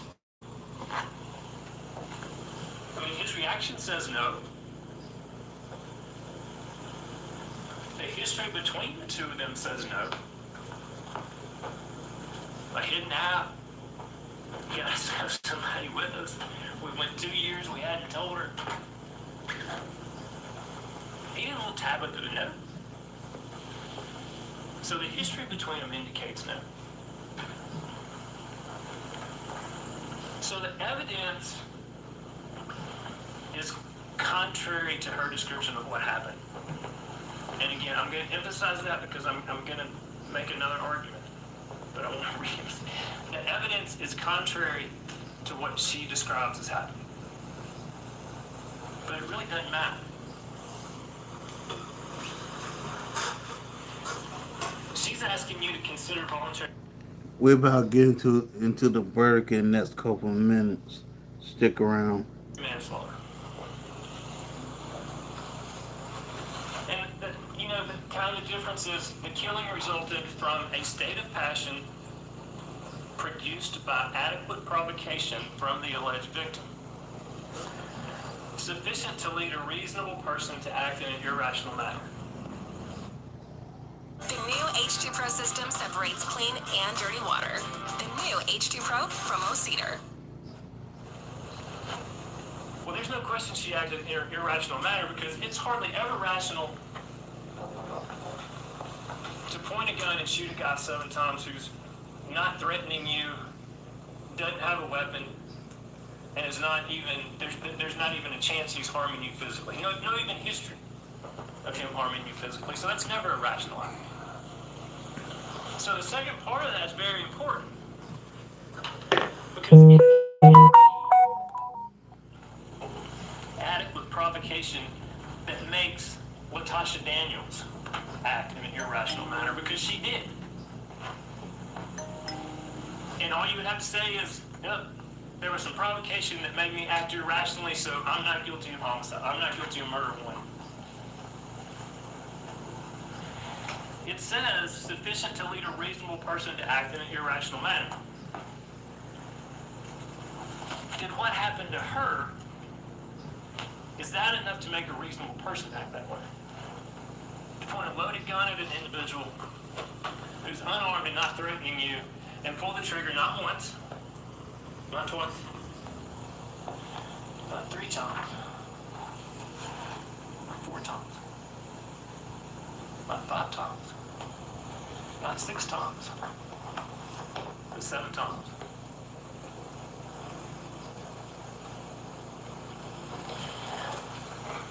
Somebody talked to you about the classic law school example of voluntary manslaughter, where someone comes home and they find their spouse in bed with somebody else having an affair.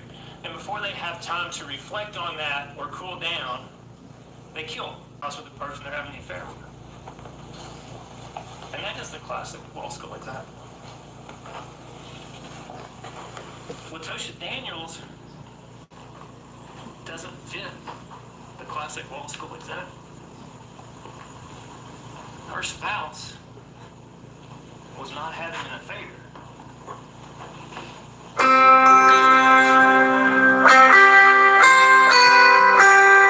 To some huge thing like that. Somebody hit my child or whatever. She knew this relationship was coming to an end. And she knew about this affair for 2 years. And she knew Tabitha didn't know about it. So again, it's not voluntary manslaughter.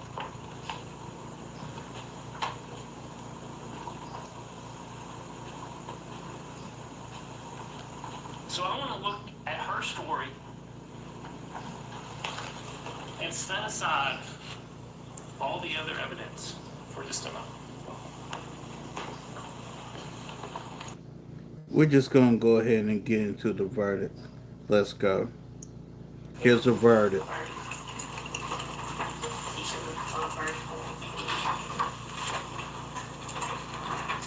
I need to start from State of Tennessee versus?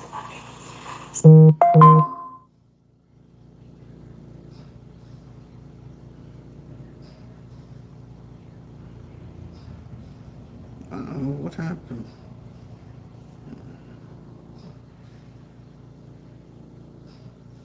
Wow, this dash cam looks amazing. Yes, I just bought it on Temu. Guess how much? No, this dash cam comes. In this case, I thank you for your patience and conscientious attention to your duty as jurors. You have not only fulfilled your civic duty, but you have also made a personal contribution to the ideal of equal justice for all people. You may have questions about the confidentiality of the proceedings. Because the case is over, you are free to discuss the case with any person you choose. However, you do not have to talk to anyone about the case. The verdict. Each of the verdict. Do I need to start from State of Tennessee versus? Why did it cut out?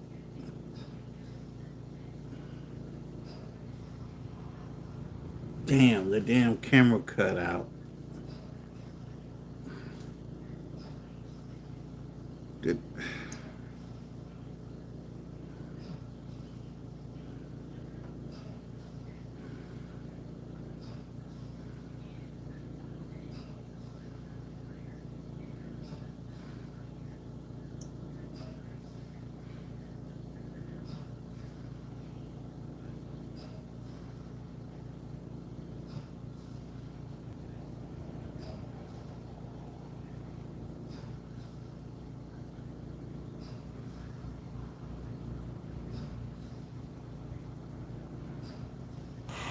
We, the jury, find the defendant not guilty in count 3 of indictment number 25-01253.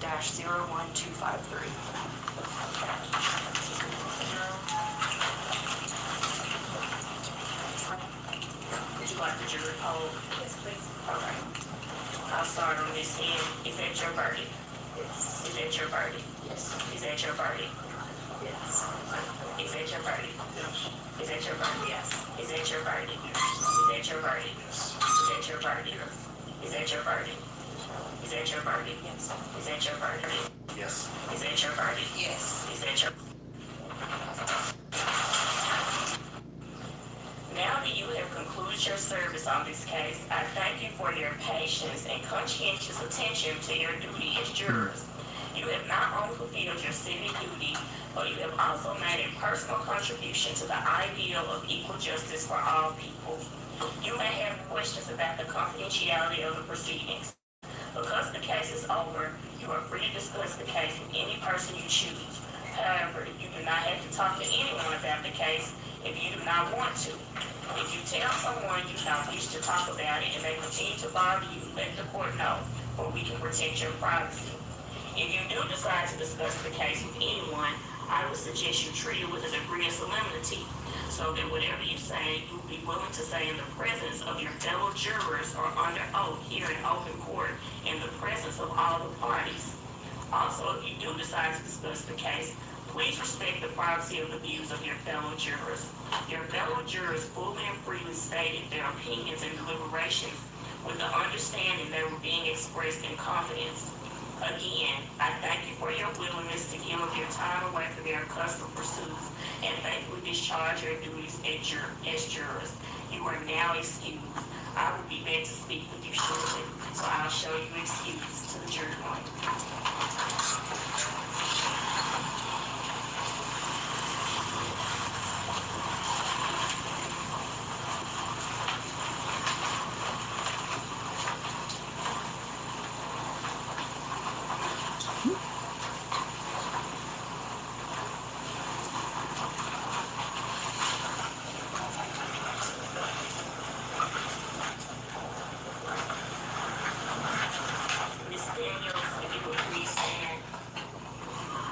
A jury of your peers has found you guilty of second-degree murder in count 1. The jury has found you guilty of in count 2 of reckless endangerment, and the jury has found you not guilty in count 3. As a 13th juror, I approve that verdict. We'll show your bond revoked, and we'll show this man a set for sentencing. Thank you. January the 12th. We'll need to do a pre-sentence report. If we could get a shorter date to get the pre-sentence report back. Okay. That way we don't have to reset it once we get it. Okay. We can reserve January the 12th and just get a sooner date for the report. I actually hoping to be in Cabo right away. So in January 12th? I'm hoping. Okay. December. We can get a December date and then pick a date this month.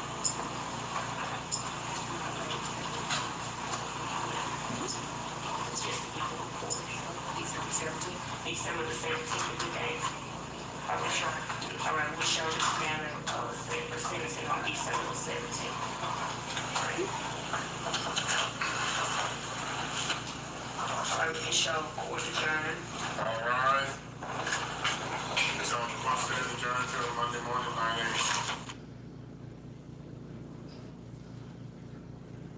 a.m. Okay, I'm gonna go ahead and skip on.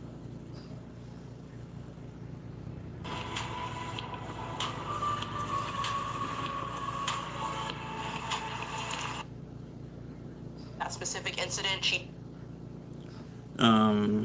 This is the news going back over. She was found guilty on 2 counts.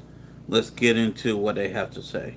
talked about needing to get away after she says that cold and rough relationship between the two of them eventually began.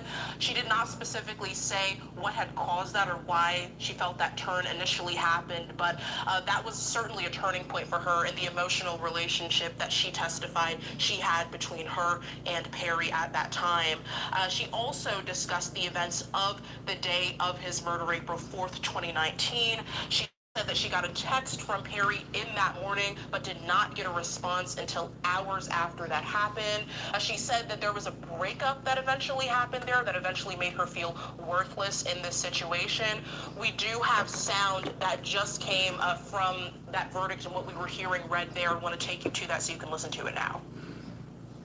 State of Tennessee versus LaTosha Daniels, indictment number 25-01253.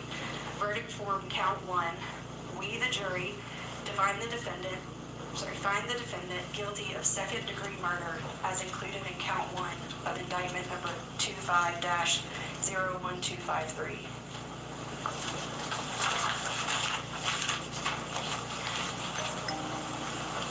State of Tennessee versus LaTosha Daniels, indictment number 25-01253.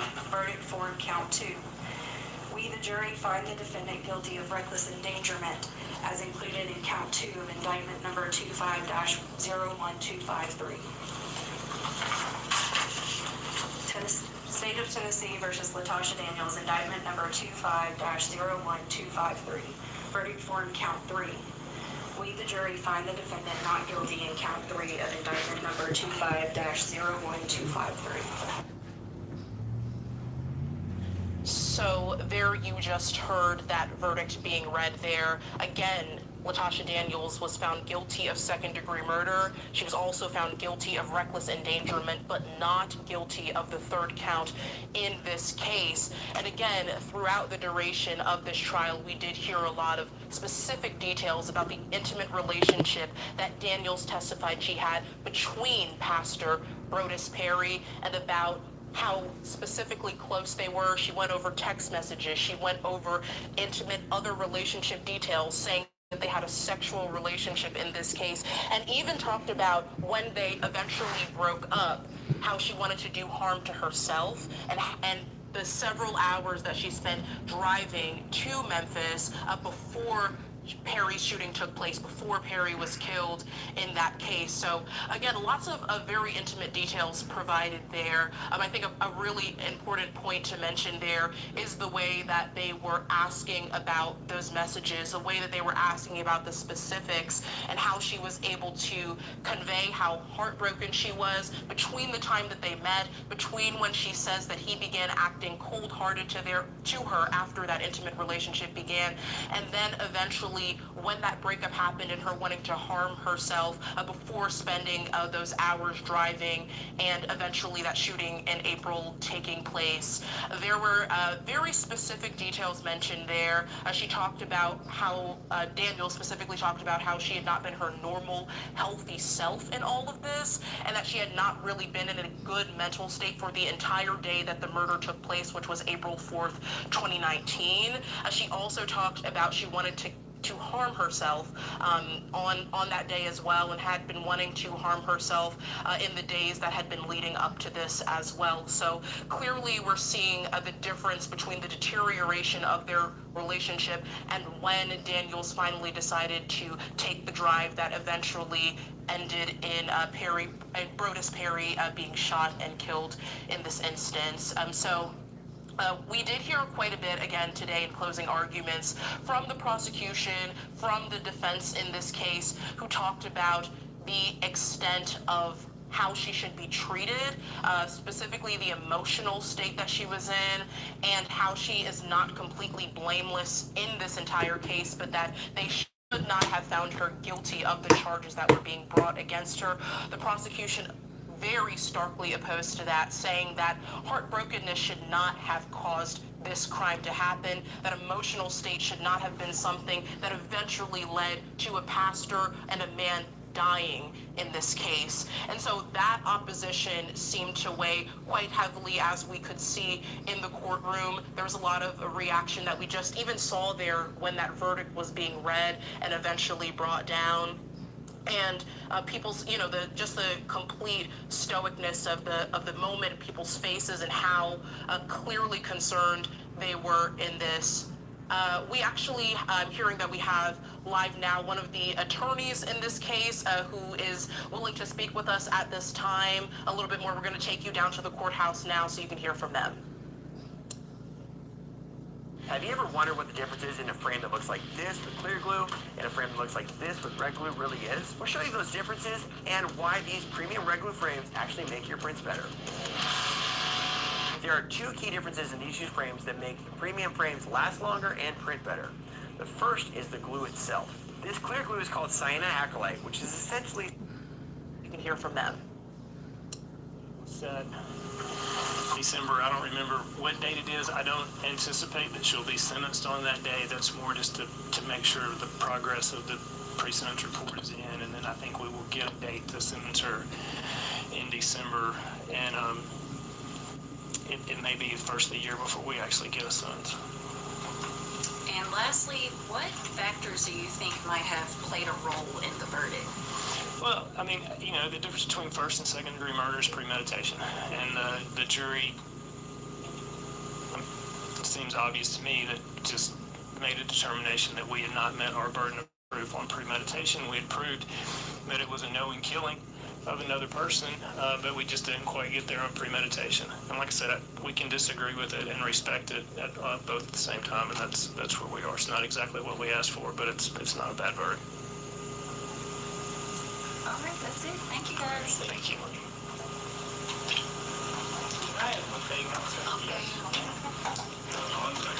Yeah, there's a lot of work went into this case. Collierville PD put a lot of work into it. Tennessee Bureau of Investigations and Medical Examiner's Office, and a lot of people at our office. So the case was a cumulative effort between a lot of agencies and a lot of work, and we appreciate everything that they did on that as well. Thank you. So, by statute, as the range offender that she is, second-degree murder carries 15 to 25, and then the reckless endangerment's a Class D, it carries 2 to 4 years. All right, thank you.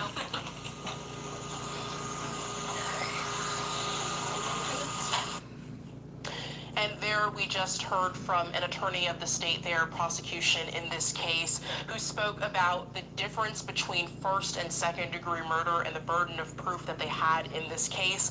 They said the difference between first and second degree murder was premeditation, and that they simply were not able to prove that in this particular case. And of course, the jury found Daniels, again to recap, guilty of second degree murder, reckless endangerment, but not guilty of count 3 in this case. We hear from the defense at this time. We see them approaching the podium. Let's hear from them now. One of the things that you guys focused on was, Perry's manipulation and their relationship and how that really resulted in what you guys described as a crime of passion. So how do you all feel with this verdict that came down today? I mean, I have mixed feelings. From day one, we believe that this was a voluntary manslaughter. We believe count 2, the reckless, was criminal intent reckless homicide was a fair verdict, and we were happy about the not guilty verdict on count 3. So again, we always thought that this was a crime of passion and that there was adequate provocation based upon his manipulation and the things that he did to her during the course of their relationship. And you all called Latasha Daniels to testify. Tell me what was the things that you guys thought about when you made that decision. There was so much of this story that only Latasha could tell. The police only had so much information, and Tabitha Perry did not have a lot of this information. So there was all of these gaps that there was no explanation for, that Latasha had to be the one to fill in for the jury. But also, she wanted to tell her story to this jury. She wanted them to understand how she felt when this was happening. And that's why we did push for that voluntary manslaughter and the reckless endangerment, because she was under such emotional distress when this happened that she was not thinking clearly. When you go to sentencing, She still choose to take that man up out of here. She drove 2.5 hours and took somebody up out of here. I don't care how she was feeling. you push the fact that she has no criminal record and try and see if you can get, I think it carries 15 to 25 years. Will you try and push for the lower end of that due to no criminal record in the past? Absolutely. So second-degree murder in Tennessee has, for someone with no prior criminal history, has 2 potential ranges of punishment. There's a mitigated range that carries 13.5 years, and then there is a standard range 1 offender for someone with no prior felonies. That carries 15 to 25 years. We will absolutely be arguing that a woman who is 46 years old and has absolutely no criminal history and has done so much to try to better those around her. While she was incarcerated, she wrote a book for incarcerated mothers. She wrote a book for the children of incarcerated mothers. She has lived her life trying to help people. What happened on April the 4th of 2019 was not the actions that ever would have happened with Latasha Daniels if she was not in that state of distress. And how is she feeling? I know you guys have probably been able to talk to her. How is she feeling right now? Go ahead. I think she's a little bit in shock. I think she's struggling with the idea that she's going to probably have to spend at least another decade in prison. But I think she also understands that, this happened for a reason, and the way she handled her previous incarceration, I think she's going to be fine. Could that prior prison time count towards? Oh, absolutely. Whatever jail time she had, jail credit she had built up, that'll count toward this ultimate sentence she'll receive in Division 2. I know you weren't the original attorney on this, but since you've worked with it, what has it been like as you've worked through it, what you've discovered? Has it been like peeling back an onion, or when you got it, was it really already mostly there? The evidence and the proof of it? So like I said, this is a very unique type of case that we talked to the jury about that day one, in that there's actually a disparity of information in our favor in this case, which is very, very unusual. So a lot of the discovery was not disputed information. Where the dispute came was from the mental state, and that could only come from Latasha. I think the other big point that needs to be emphasized here is, a lot of times in our society we only view abuse as physical. And in this case, this really highlighted the mental abuse that she went through with this person that took advantage of her. I mean, he was supposed to be her therapist, and he knew her deepest, darkest secrets, and he used that against her, especially with her being a person that had prior mental health issues. I arrived late and I apologize if this has been asked. Has she spoken to the pastor's wife since the shooting? And if so, what was that conversation like? I don't think she's ever... She wouldn't have been legally allowed to. There would have been bond conditions and other court order prohibitions against contact. Has she expressed any interest in reaching out to her and apologizing or having a conversation with her? I think that's something that probably will be addressed at sentencing, and just knowing Latasha, getting to know her and the person that she is, I'm almost 99% sure that she will write a letter or make statements to Tabitha about her actions and apologizing for her actions. Because even in their banter back and forth, she was, she didn't want to shoot her. She never meant to shoot her, and she was shocked. I think Tabitha was shocked when she was shot. Latasha has been genuinely remorseful. Okay, I'm gonna go ahead and end this here. It's a lot. This story here is quite a lot.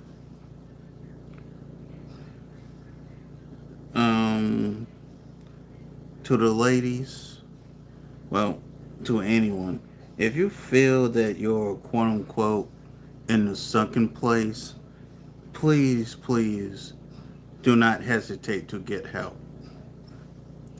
With that being said, like, share, subscribe.